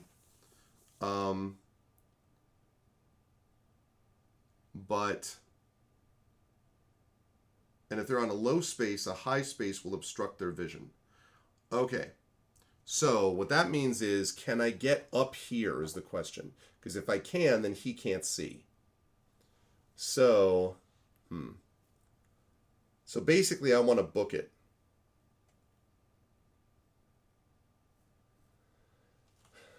One, 2, 3.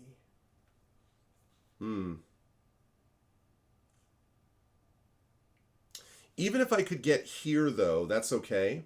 Because when he turns, he'll be able to see like this. But if I can get here, he won't be able to see me. So, 2, 3, 4, 5, 6, 7. I would need 7. It's a lot of successes. Another option, I suppose, because he might, if he rolls and he's going to go, I guess he might move and jump right up on there, theoretically. 1,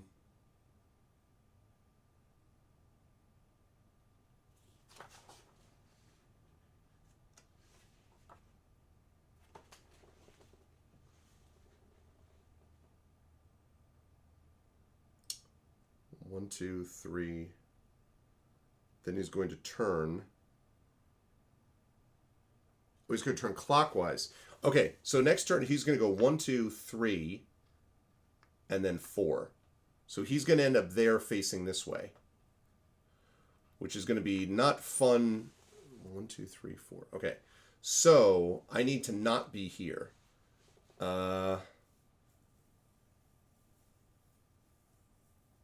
Oh, there's another option. Well, no, it's not. I was about to say another option is I could go up here, but that door's closed. I've got to get Yeah, I'm going to have to get that lever. So, interesting. This is an interesting conundrum. Um,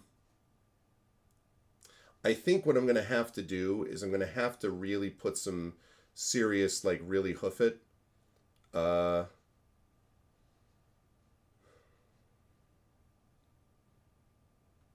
maybe only,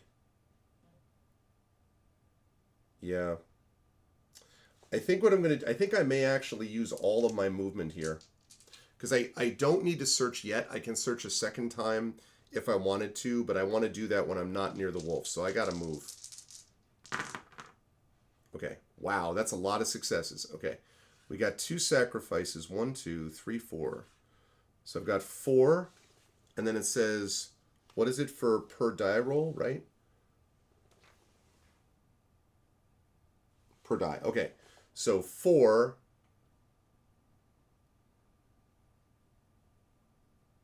Okay. 1, 2, 3, 4, 5, 6, 7, 8, 9. 1, 2, 3, 4, 5, 6, 7.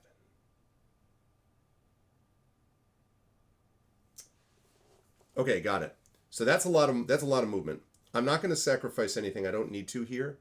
I think what I'm going to do is I'm going to go 1, 2, 3, 4, 5, 6, 7, and then he's going to come up here and rotate. He's looking this way.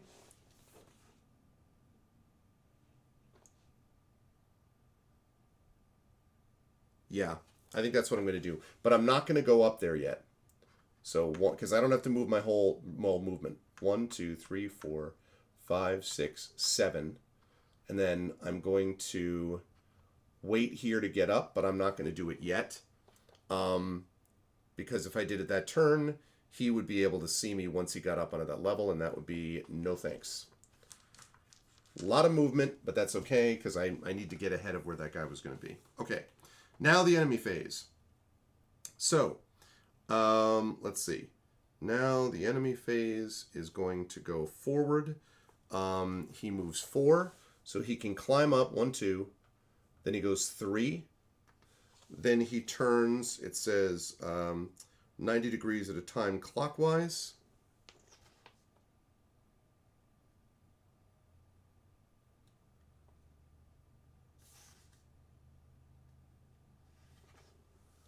Okay. 4. Like that. Awesome. Okay. That's great. Now the protector is going to move, and the protector moves 3. Yes, 3 spaces. He's going to go 1, and then he's going to go up on this 2, 3. And that's his turn. Exciting turn for the protector. Okay. Now the event phase. Okay. Now the event phase. Let's see. All enemies move and attack again. Okay, that's garbage on a stick. All right, fortunately, though, that's okay. 1, 2, 3. He rotates. And then 4. That is okay. I think that movement... Oh, something happened with my chat. I think that movement's okay.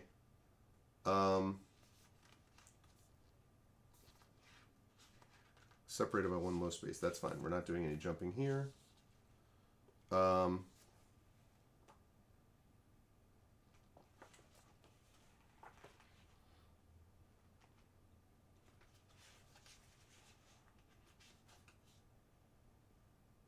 Okay, that's what I thought. Great. Okay, so he's here. He's on my exit tile, which is a problem, but that's okay. All right, now we go this way for the protector, which is 3 spaces. So that's 1, actually 1, 2, because he's got to step down. And then he can't, so move, move, move, 3. Okay, there we go. Great. Let me just confirm that we're okay over here. I don't have any drop frames. Everything seems fine. Okay, good. All right. So they moved again. That was a little hairy, but it's okay. That's not actually a big deal. It might even be okay because it's going to move him away. All right. So now I get my dice back. I've researched. I've searched, although frankly I wouldn't mind having a little bit more to search. So now what I need to do is I need to get this, turn the lever, and then bail. And to turn on a lever, what it says I have to do is I have to stand on top of a lever and then activate it by getting rid of a die. So, switches or doors. Activate a switch, you must be standing still in the switch tile. Then you must spend a Lara dice to activate it. You do not need to roll the dice, simply discard it. So I wonder if that means that my movement ends. Probably, because I have to stand still on the switch tile. Then you spend a Lara dice to activate it. Okay. That's probably okay. But what that means is that I need to think carefully about the movement. Because I've got to get up here. 1, 2, 3. I think I need at least 2 to make sure that I can do this. And if I have a fail, I'm going to add the 2 successes to a roll. Okay, that works out. So 1, 2 plus 1 is 3. So 1, 2, 1 is 3. That's great. I'm standing still, so I discard it, which means I now flip it. Or rather, I flip this. So this door is now open, which is good. Unfortunately, I don't think I can move again this phase, which is unfortunate. I think you can only do 1 action. Each dice can only be used once.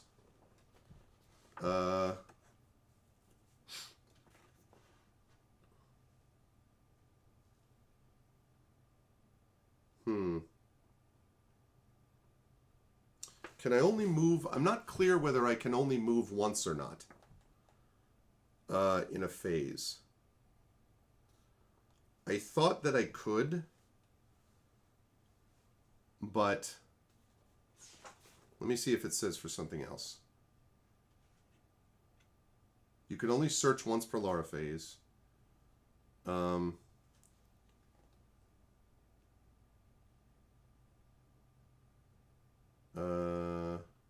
could draw a card from the deck. No, it looks like you can move again.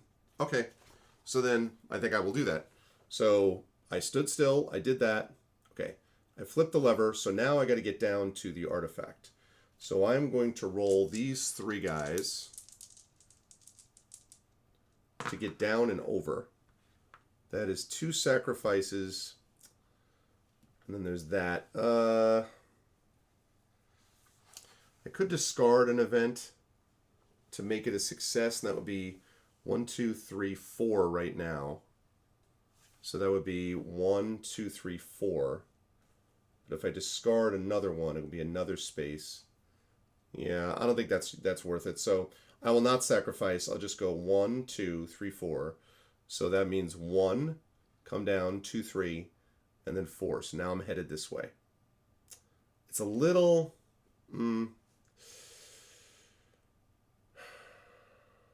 I think I'm actually going to go... So 1, 2, 3. I think I'm going to come up here because I'm going to need to cross over there anyway. So I think that's what I'm going to do. Okay. Because now I got to get through the door and pick up the artifact. Because that's what I was supposed to do. All right, enemy phase. First, this guy is going to move. 1, 2, 3, 4. Okay. Then this guy is going to move. I don't think the enemies attack each other, but that would be nice. You'd think they would attack the protectors, you would think. They can attack through other enemies.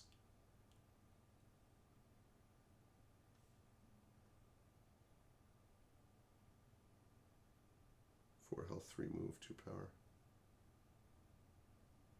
Okay. All right. This dude is going to move 3 spaces.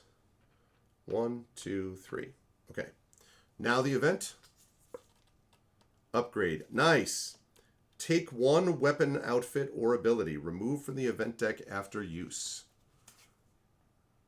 One weapon, outfit, or ability. I'm going to take an outfit, I think. Nevada. There we go. That's what we get. There it is, the classic. So crafting a weapon, outfit, or ability costs -2. Ooh, that's actually useful. Because what that means, that's from Tomb Raider 3, by the way. So what that means is that if it costs 2 fewer things, then that means that I might not have to use as many of those items. Weapon, outfit, or ability. I see, I see, I see. I see. To use a weapon. So instead of costing 5, it would cost 3 scrap. I still only have 1 scrap. That's okay. I will worry about that at a later point. Okay, and then that gets removed from the event deck entirely. Great. All right, that was the event. Great, we're back to here. Okay, first order of business is... I'm very tempted to search again, but I really think I just need to be moving and getting the artifact. So I'm going to do that. So how many do I want to roll here? Okay, 1, 2, 3, 4, 5, 6, 7, 8. I probably need to move... Actually could have gone down here, couldn't I? Could I have gone through that door that way? Because if I could have gone through the door that way, it would have made more sense for me to go south. You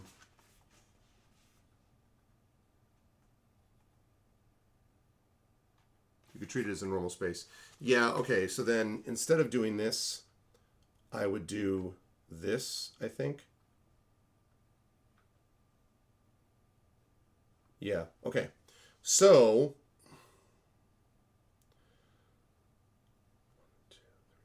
Yeah. All right. So what I have to do is I have to really move my guys. I have to move myself. So I'm going to roll. I'm going to roll. I think I'm actually going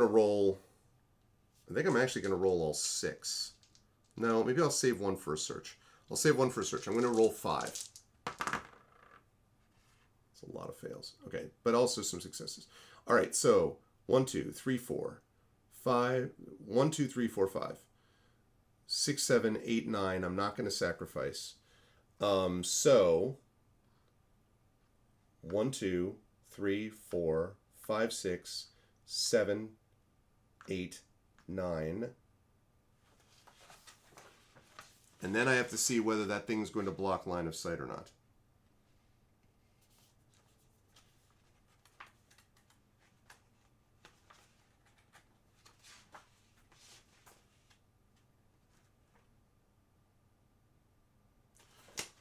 Yeah, so enemies can still see me through this.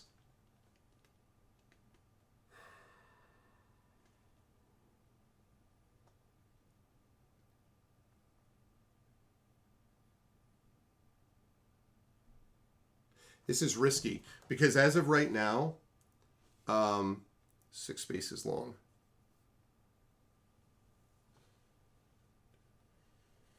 Oh, he could see me if I go there, can he?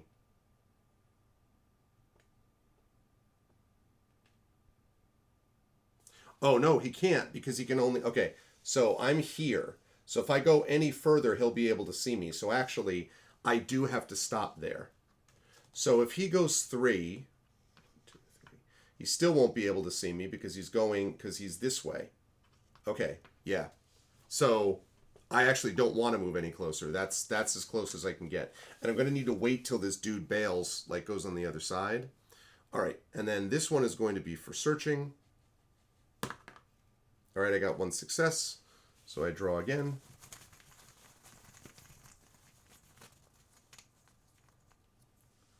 And I got another scrap. All right, I got 2 scrap. Now, if I get one more scrap because of the outfit that I now have, it costs -2. So one more scrap would allow me to take a weapon, another weapon if I wanted one. But we'll see.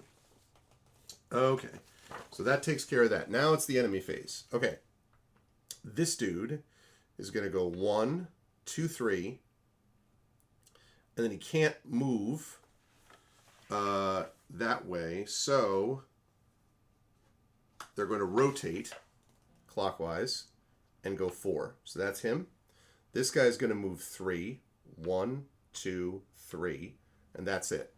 Now it's the event phase, and I do not want them to move again. Aha, I got ammo. So I get +5. I'm not going to use this yet, though, because I don't need to use it yet. Okay, that was actually fine. Now, the only issue is I don't entirely know how to get past this guy without triggering his thing. Like, as of right now, if he goes here...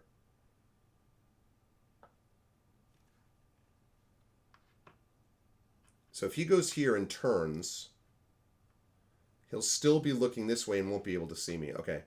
So honestly, it kind of sucks, but I sort of have to wait, I think. I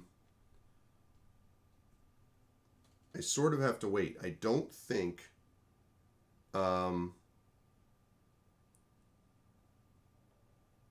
yeah, I'm going to have to wait for him. So it's kind of a wasted turn. It's a little unfortunate. But I don't see any way around it because I'm going to walk right through his area otherwise. And that's not what we want.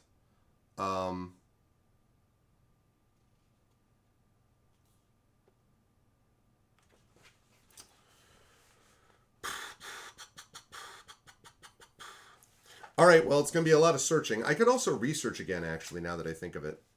So, all right. Let me get...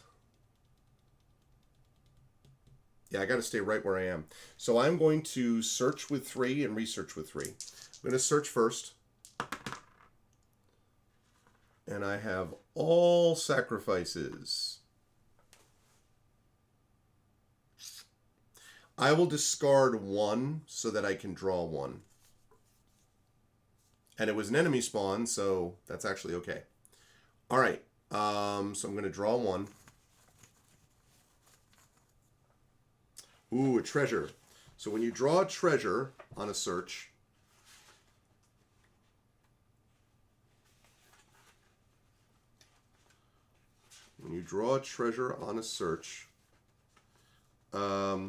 treasure with a, let's see, a treasure is a wild resource and can be substituted.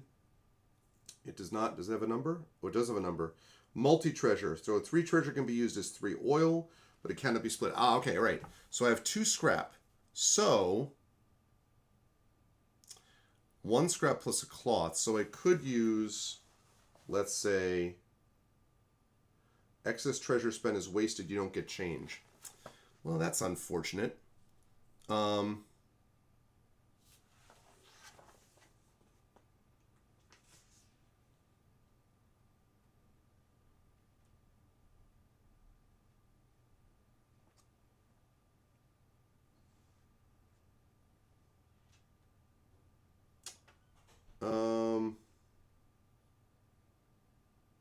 I really would like to craft a special die, but because this is 3, so that gives me 5, and I only need 3, so I could draw 2 and keep 1.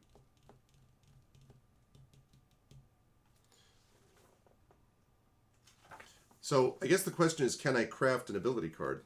Honestly, I guess that's the question. Can I craft abilities?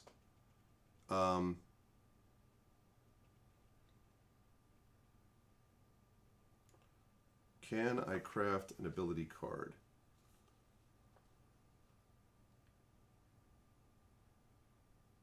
Oh, there's some and I missed it. It was on this side. Okay, so 5, take 1. All right. So 3. Yes, okay, so I'm going to do that.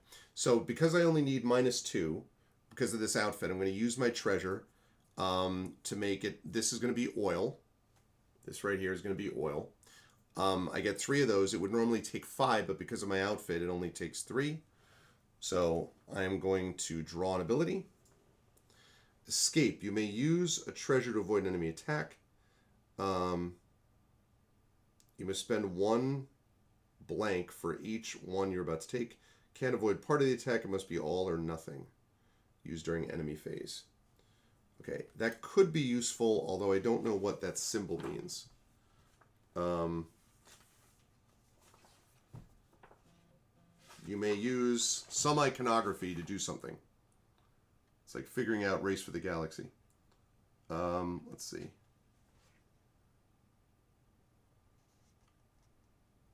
What the devil is that symbol?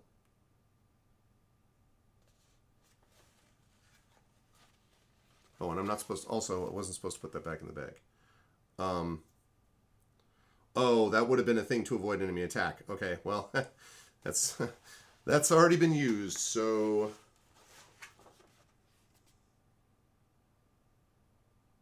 it does not go back into the bag. All right.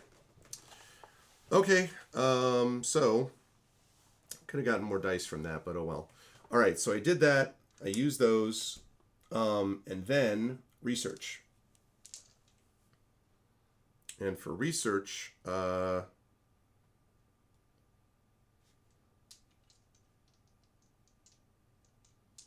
right, let's see what we get on research. God almighty, man.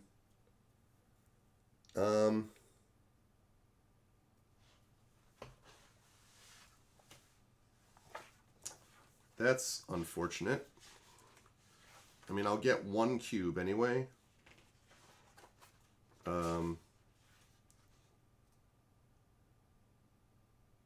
Success, you had 2 cubes.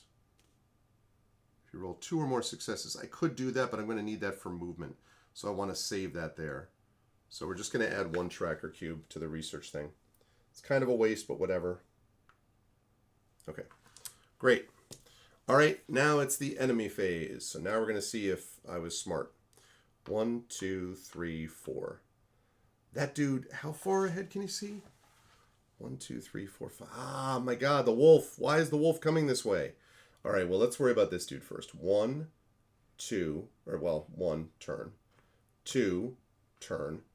3. Okay, he's going this way. You go away. I love it. I love what I see. This guy, though, is a pain in the ass. Okay, event phase.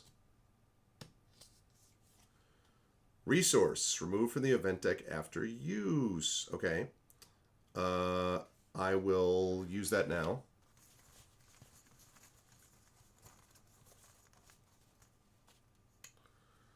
And I got a treasure and an oil.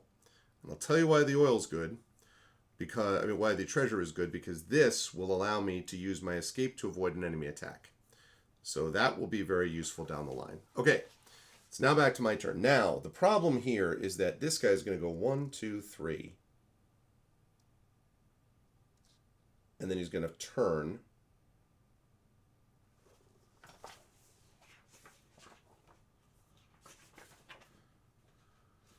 Okay, that's right. So he's going to go 1, 2, 3, turn, and then go up 1 to 4. This guy's going to keep going this way. I'm going to have to wait again. I hate to do this, but I want to avoid being hidden. Like, I want to avoid coming out of being hidden. So I'm going to have to wait again, unfortunately, which is annoying, but it is what it is. All right. So that means that I am going to, I guess, research. I guess I'll research and I'll search. Let me try researching first. Try researching first.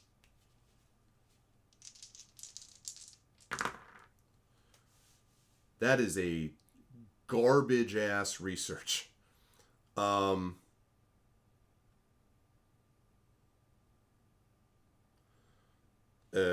That's terrible. You had 1 success, you had 2 cubes. I'm gonna discard 1. Yeah. All right. Well, I am. That's fine. I don't want to blow through event cards for obvious reasons, because I said before it's bad. but I do really need to get, you know, something going with those. So I have 2 of these left. Okay, so now that I've got 2 successes, you get 1 success, you add 2 cubes, which means I have 2 cubes. I take those cubes off, which means I now research and I draw a research card. Dodge a trap. Okay, lovely. I think actually that might have been a trap. That was a trap that I just discarded with the event card. So actually that worked out. Okay, and then I'm going to search my other 2. And I've got 1, 2. And search means, oh, I only get the 1. That's too bad, but I will take it. Another scrap. Okay. Can I craft anything yet? He said doubtfully. I could. I could get another weapon. I could get another weapon. Yeah, maybe I'll do that. Okay, I'm going to do that. I'm going to use 3 of these because of my outfit. Those do go back in the bag. I'm going to take a weapon. It is the Titan Fire. Wow. You take 1 damage for each fail. Okay, it's basically a minigun, is what that is. So that's pretty slick. All right, good stuff. Okay, and then so I researched and I searched, and that's me. All right, now the enemy phase. 1, 2, 3. Oh no, a pit. 4. Okay, this guy. 1, 2, 3. Keep on running that way, my dude. All right, now an event card. Enemy spawns. That's not awesome. Not awesome. Okay, 4. So that means we get another dude. And he's a spearman.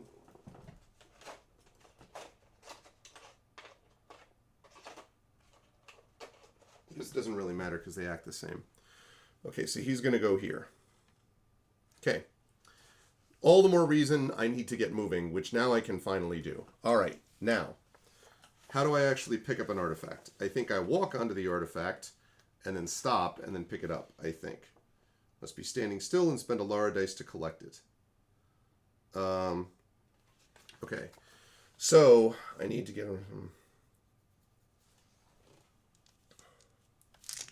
So really I need 2 movement here, I would say.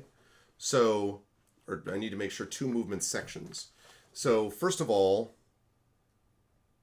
I need to make sure that I get here. If I roll a 2,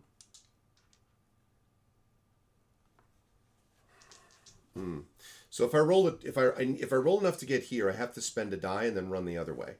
So let me roll 2 and hope for the best. Oh my God, with the goddamn sacrifices. Yeah, I need to do this. Oh, man, I don't want to do this. Okay, discard and discard. Actually, that was a trap, so that's okay. 1, 2, 3, 4, because I sacrificed both. 1, 2, 3, 4. Now I'm standing still on it. I'm going to discard a Lara dice, so I pick it up. I now have the artifact in hand. Okay. And now I'm going to use these 3 to GTFO. Are you effing kidding me with the 3 sacrifices?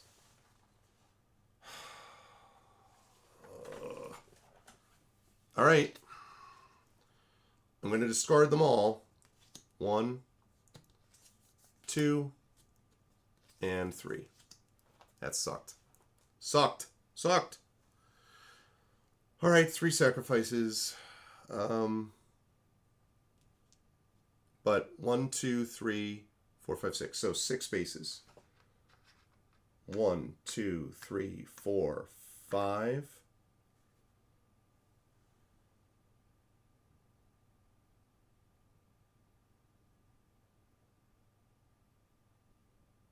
Okay, 6, 7, and then I have 1 left over. 2, 3, 4, 5, 6. Or no, wait. What did I just do? 1, 2, 3, 4, 5, 6. Okay, so 1, 2, 3, 4, 5, 6. I can add 2. The problem is if I add 2, that only gets me here. And also he could see me. So actually I can't do that. I have to stop there. Or I could go up here, I guess. Come here and turn.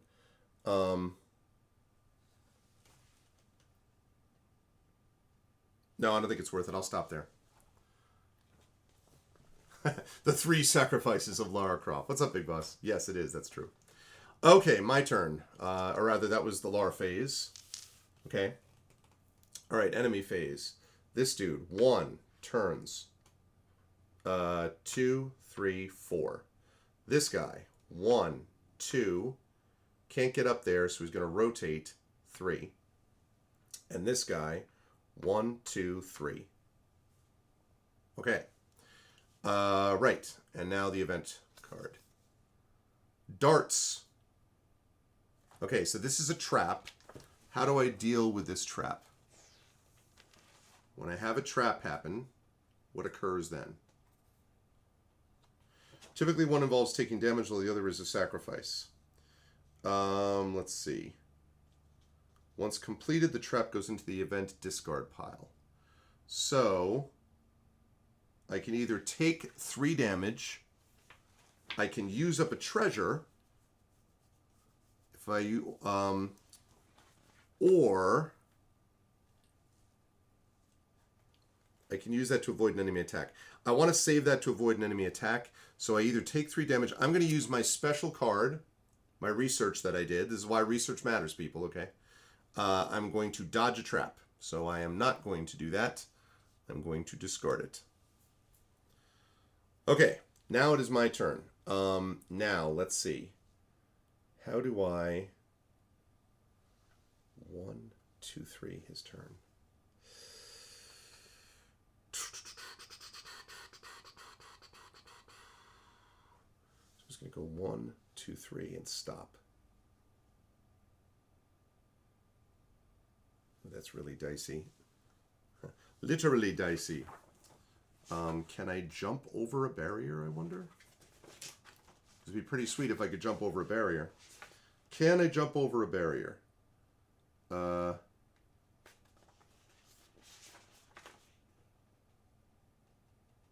Cannot walk over or attack through. Can I jump over them, though?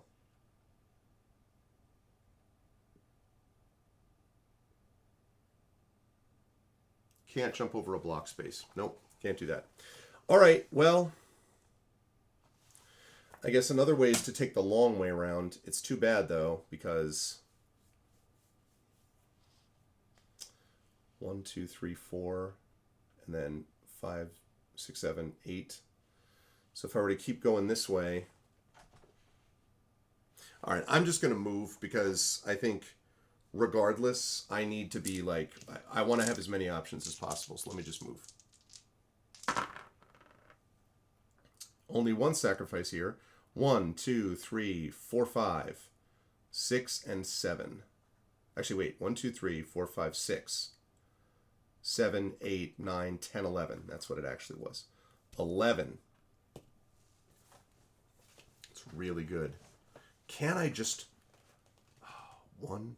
I'm wondering if I can just freaking book it across the map. 1, 2, 3, 6, 7. He's going to go, 8, 9, 10, 11, 12, 13. So close. So close.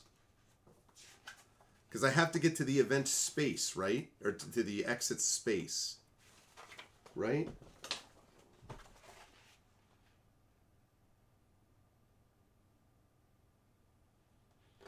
Head to the exit. Okay. Because then it wouldn't matter if he went, wait, I'm just freaking running out of the level is what I'm doing. Unless I use that sacrifice. Maybe I will. You know what? I am going to use that. Sacrifice. So, having used my sacrifice, now it's 1, 2, 3, 4, 5, 6, and then 7, 8, 9, 10, 11, 12. Okay. Now the question is, can I get there? 1, 2, 3, 4, 5. No. 1, 2, 3, 4, 5, 6, 7, 8, 9, 10, 11, 12. Ah, damn it. 1, 2, 3, 4, 5, 6, 7, 8, 9, 10, 11, 12. Not quite enough. Not quite enough to get there. Okay.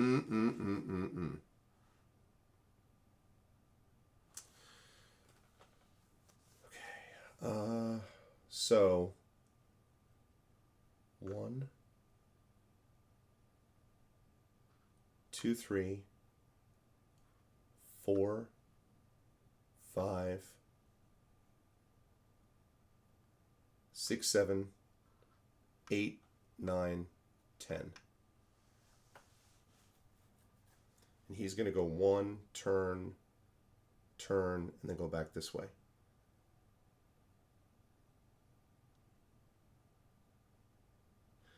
No, he's not going to do that. What am I saying? He's not going to do that. He's going to go 1, 2, 3, and he's going to stand right there. But he won't be able to see me, actually. Actually, he won't be able to see me because he's here. The only issue is if... No, because he can't see down below. I'm pretty sure he can't see down below. So that means...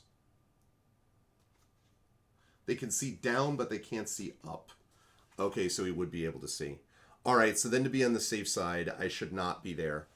I need to be exactly where I am. If I go one space closer, once he gets up here, he'll be able to see me, so I have to stop there. Okay, that's fine. All right, enemy movement. So this guy first. 1, 2, 3. 1, 2, 3. Can enemies bump into each other?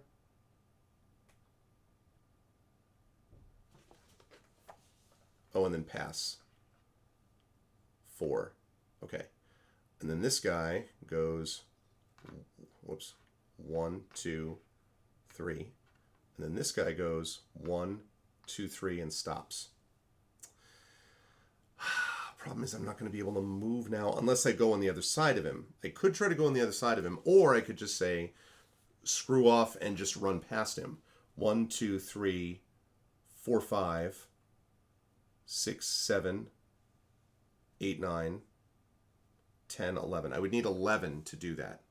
I do have 2 extra for a roll.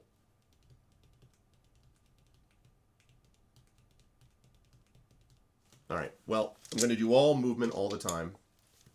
Oh, wait a minute. They moved. I didn't do the event card yet. All enemies move and attack again. That actually might work to my advantage. So 1, 2, 3, 4. This guy goes 1, 2, 3. And this guy goes 1, turns, 2, 3. That actually might work to my advantage. Okay, that's actually not too bad. So now we're in a different space. Okay, I am absolutely moving all out here. 2, 3. That's a pretty good roll. 1, 2, 3, 4, 5, 6. And then 7, 8, 9, 10, 11, 12. 12 spaces. 1, 2, 3, 4, 5, 6, 7, 8, 9, 10, 11. And then the exit, when can I exit? How can I exit? Because I think that may mean that we just win.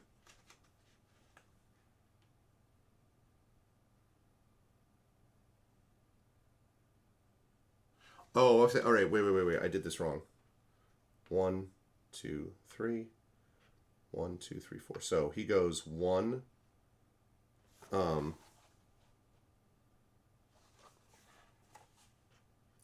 2, 3, 4 is what that means. And he goes 1, 2, 3. Okay, that works. Right, so I just need to know how to exit.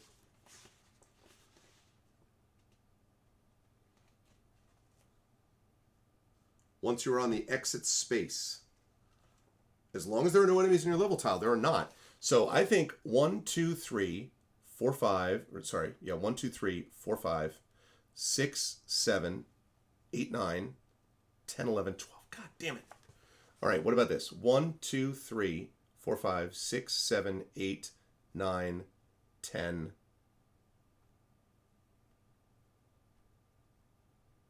I think that avoids it because he will see me, but it won't matter because I will get to the outside of the because I'll get to the outside of the map. Yep. Okay. So 12. 1, 2, 3, 4, 5, 6, 7, 8, 9, 10, 11. And he's like, alarm, alarm. But because I can exit, if there are no enemies on your level tile, you can leave whenever you choose during Alara phase. Let's go. That means we exit. Okay, so when we exit, what happens? I searched at least once, I researched at least once, and I collected the artifact. Reward 4 resources. 1, 2. Actually, wait. I realized I need to shuffle.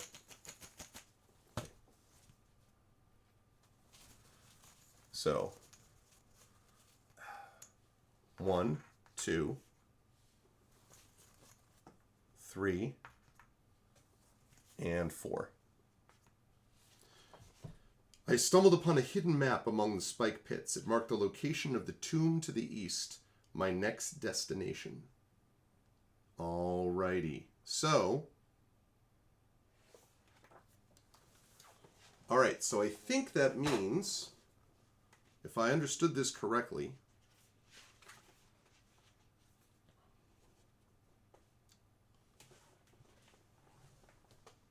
required for the level, blah, blah, blah, blah. Right, okay, great. Okay, so now what happens when I get to the end? Once you complete all the objectives, unless there are enemies in the same level tile, there are not. Okay? After escaping, you collect your reward, proceed to the next page of the adventure book. All resources, cards, and the status of your site token carry over to the next chapter. Okay, so that means that eventually you run out of the event cards anyway. And it looks like when you do the event cards, when you discard an event card, it looks like for the big ones there, you actually, a couple of them, they get removed from the game. Removed from the event deck after use. Okay, so now we save progress. So we make a note of your ammo, health counts, chapter number, and site status. Well, I did not use any ammo. I did not get into any combat because I was Mr. Stealth Mode. That's what I did. That's what I was all about. I had the same 10 health. I never got attacked by anything. I got the artifact. I got resources. I never used the special dice. I still have one of these ammo cards. And I still have my research thing too, actually. So, that's cool.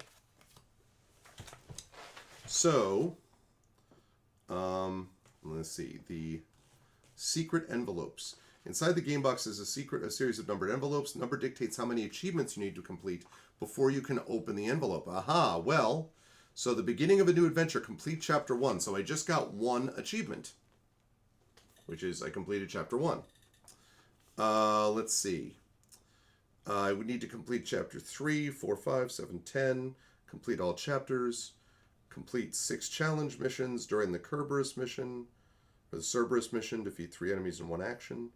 Let's see. Complete the adventure book with all 6 Lara dice remaining. Complete all chapters. Complete a chapter with a relic equipped. Okay, well, so I have 1 achievement, so it's going to take a while.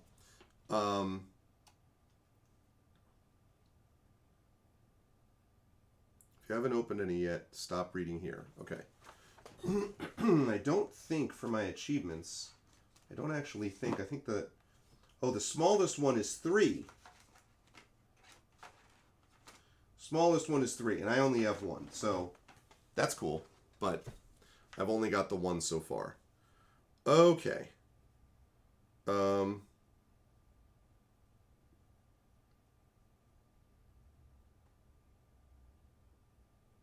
It's interesting too because the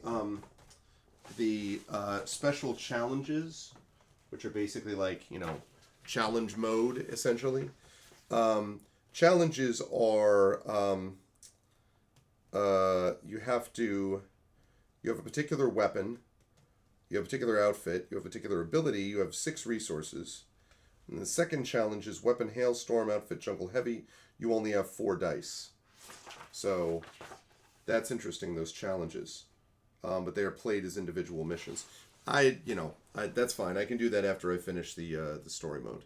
So that's pretty cool. So all resources, and then we put the event discard pile face up on top of the event deck, and any removed event cards and spent multi-treasure are away from the others inside the game box. So that means that this stuff here, these 2 cards and this guy, are now out of the game until I'm finished with this playthrough.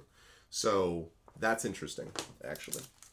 And then these, I'm guessing, are special enemies, I'm guessing is what those are, probably. Okay. Very cool, though. I like it. A lot of tactical, thinking about tactical movement.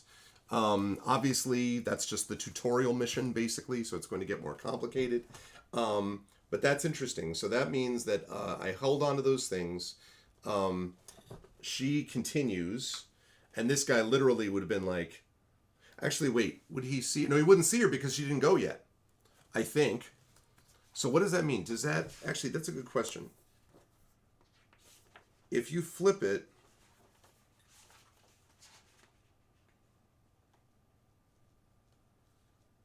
so if an enemy spots you, just flip the token to the scene page. Both Laura and enemy phases. Oh, okay. So if I did that, that's interesting. That was chapter 1. That was chapter 1. I mean, I'm calling it basically the tutorial, but that's interesting. So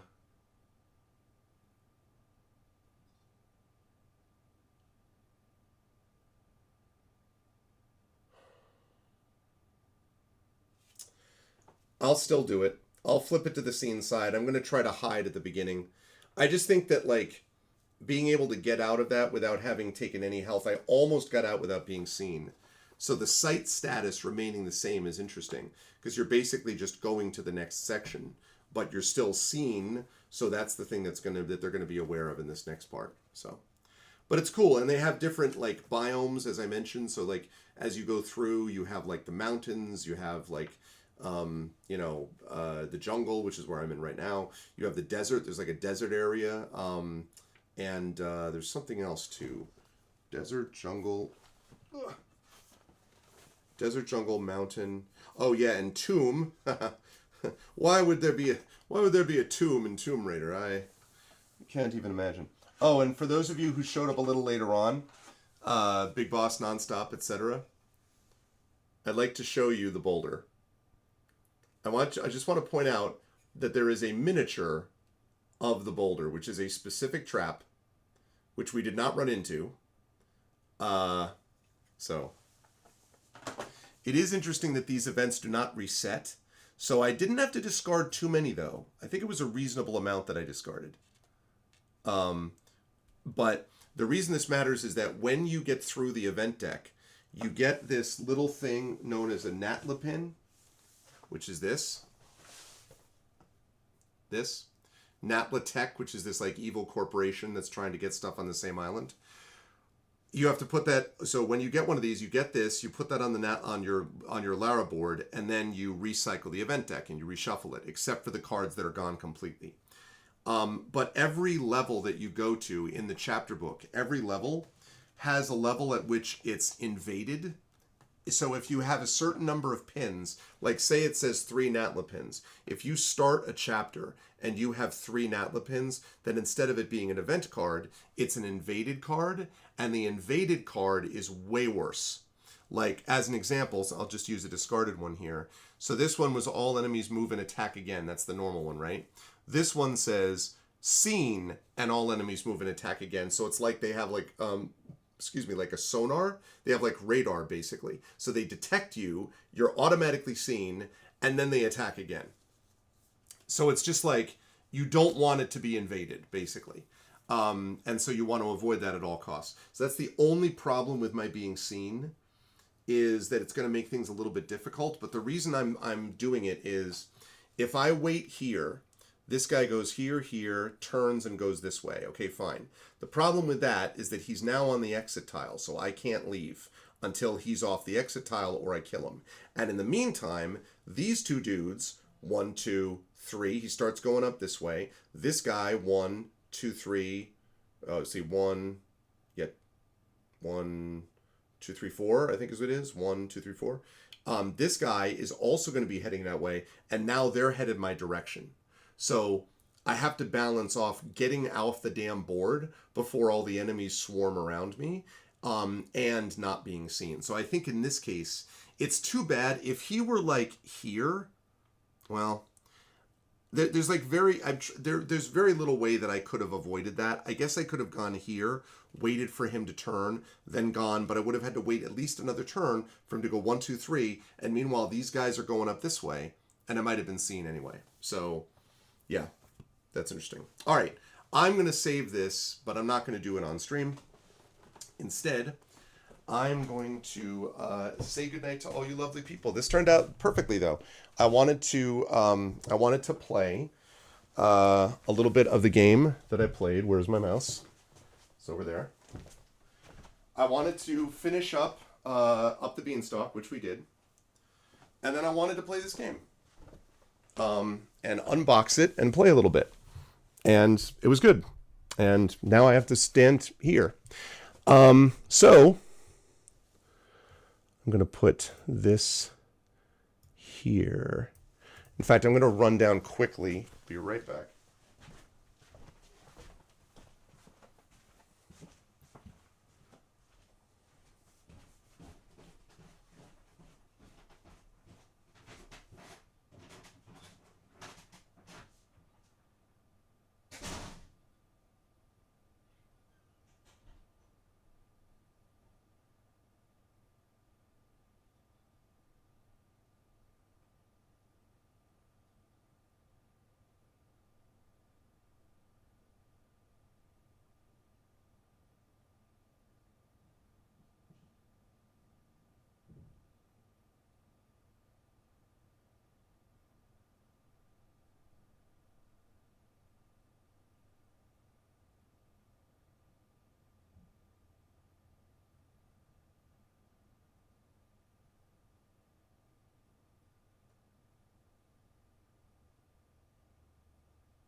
Okay.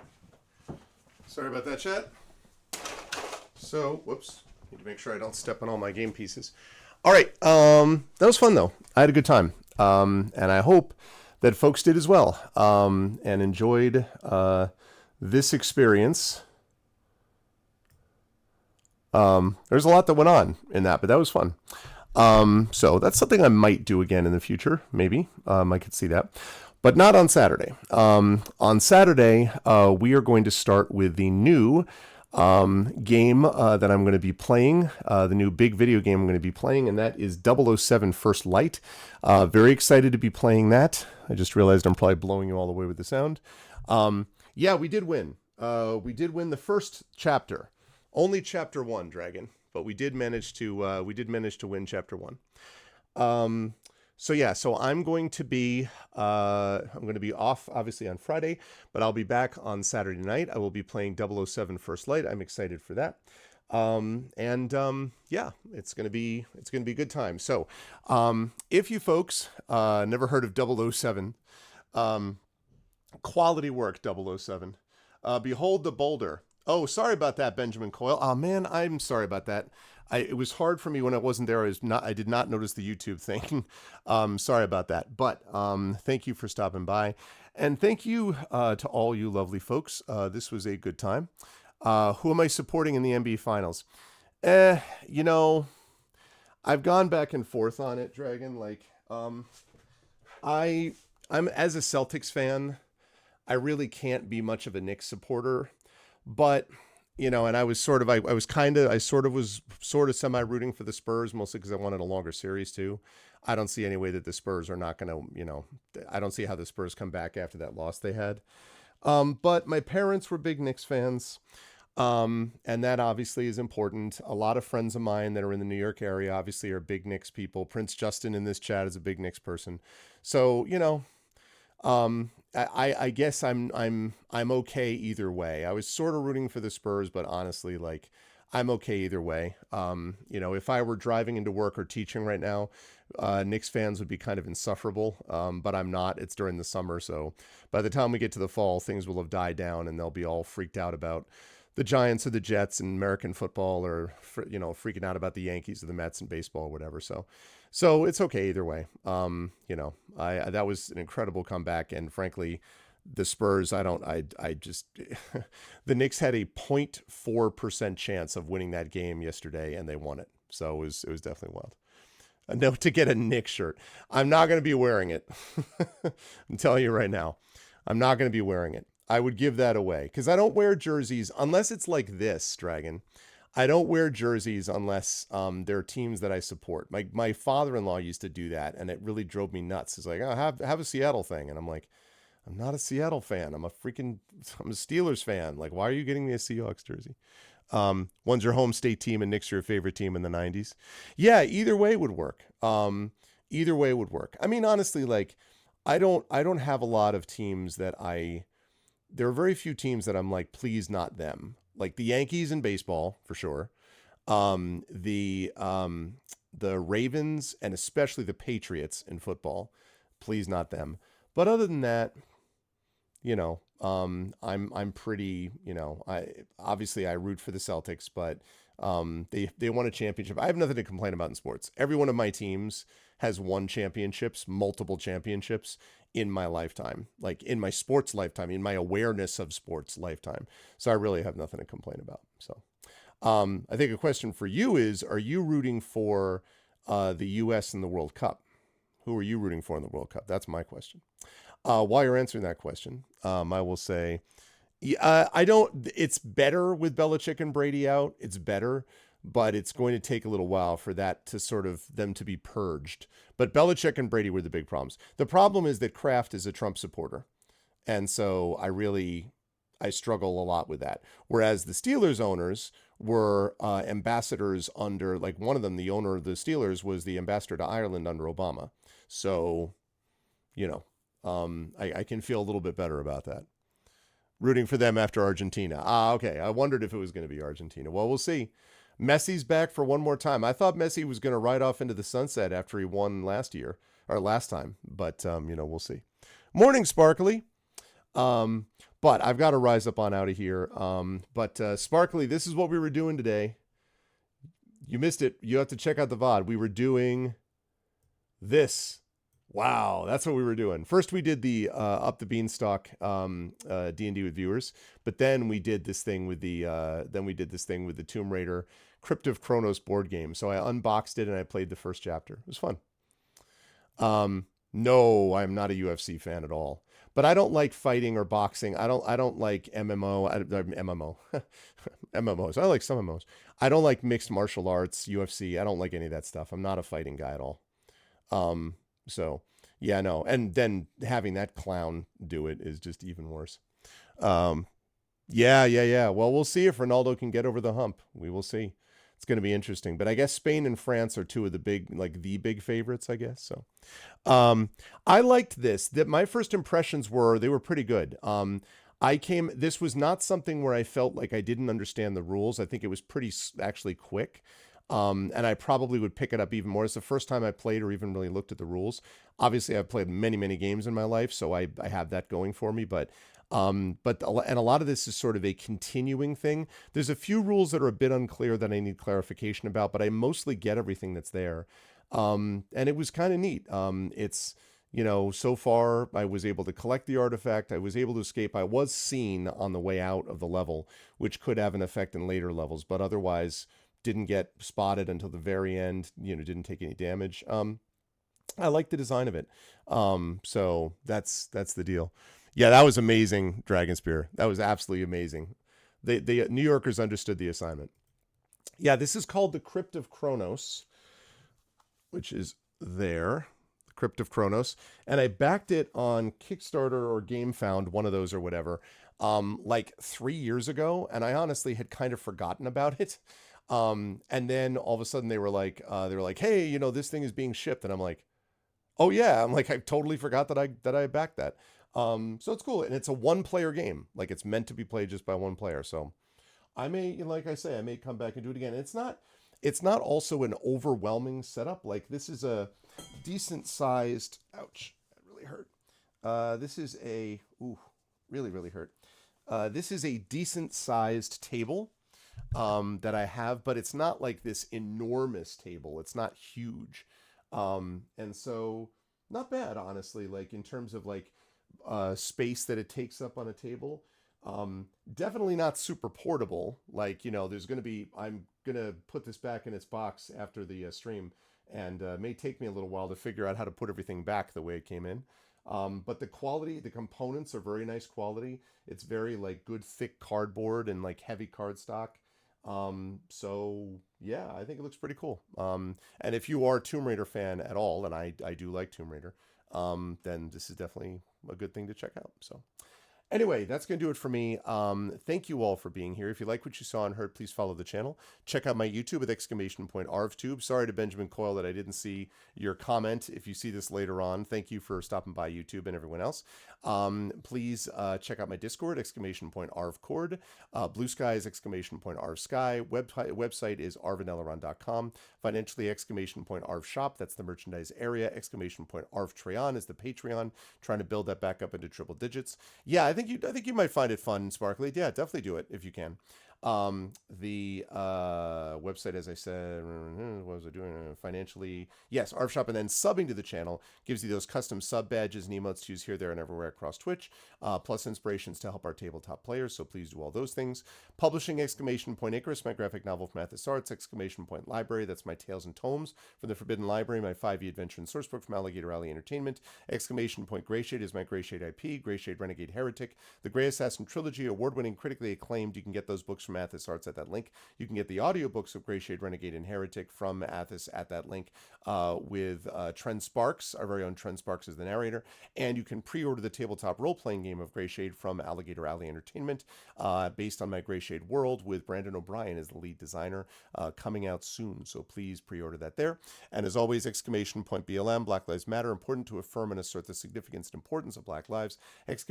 Help Now, the World Health Organization page on suicide prevention. Important to reach out to others when you need help and reach out to others when they need help as well. And Ukraine, UKRAINE, to help the people of Ukraine as they fight back against an illegal and illegitimate war with bravery and courage. And send the message, will do so for others in that situation in the future. Much love to the people of Minnesota, specifically Minneapolis, the people of Memphis, Tennessee, the people of New Jersey, of Newark, New Jersey, anyone who is fighting against federal occupation and invasion and fascism. We are winning, but obviously it is at a cost. And so continue to keep up the fight.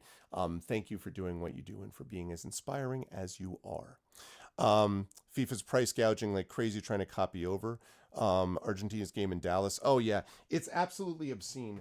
The cost right now for the World Cup, because there's a couple that are in New York at the Meadowlands. The cost for tickets there, just the cost to park your car.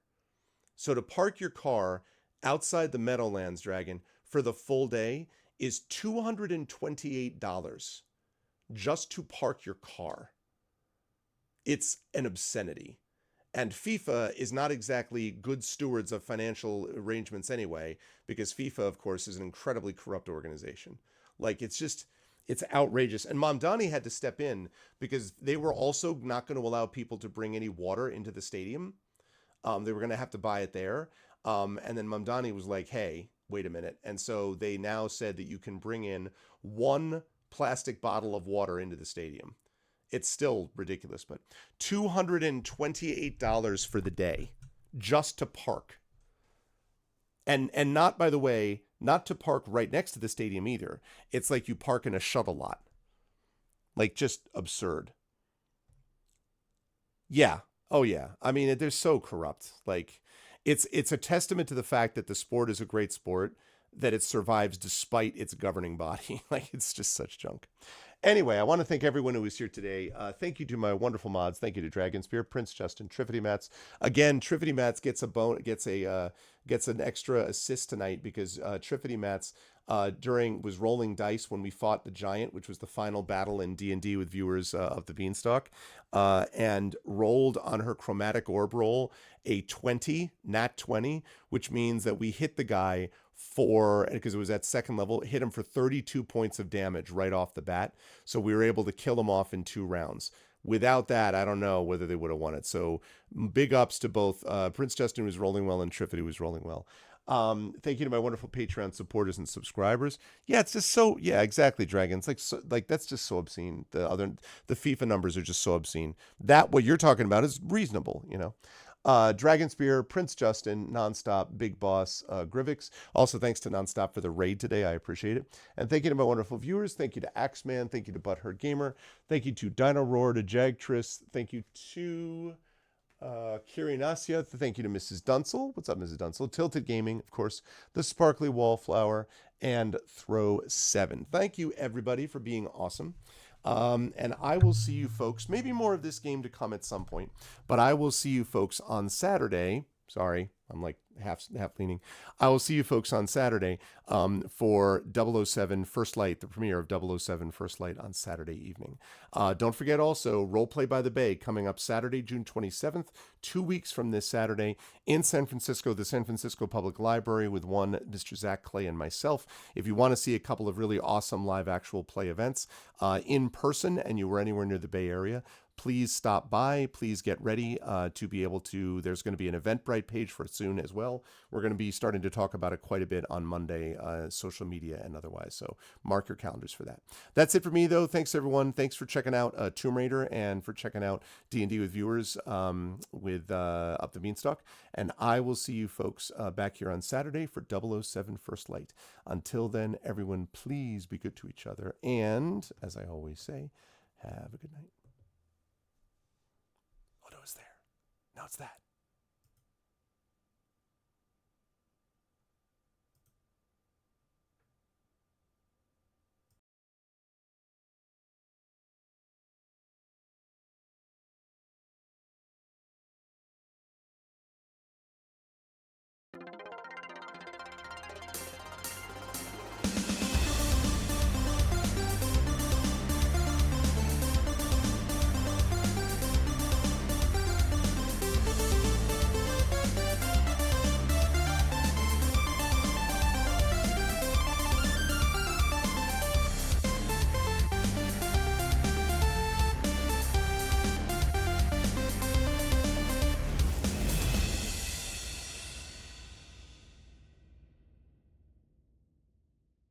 Honk.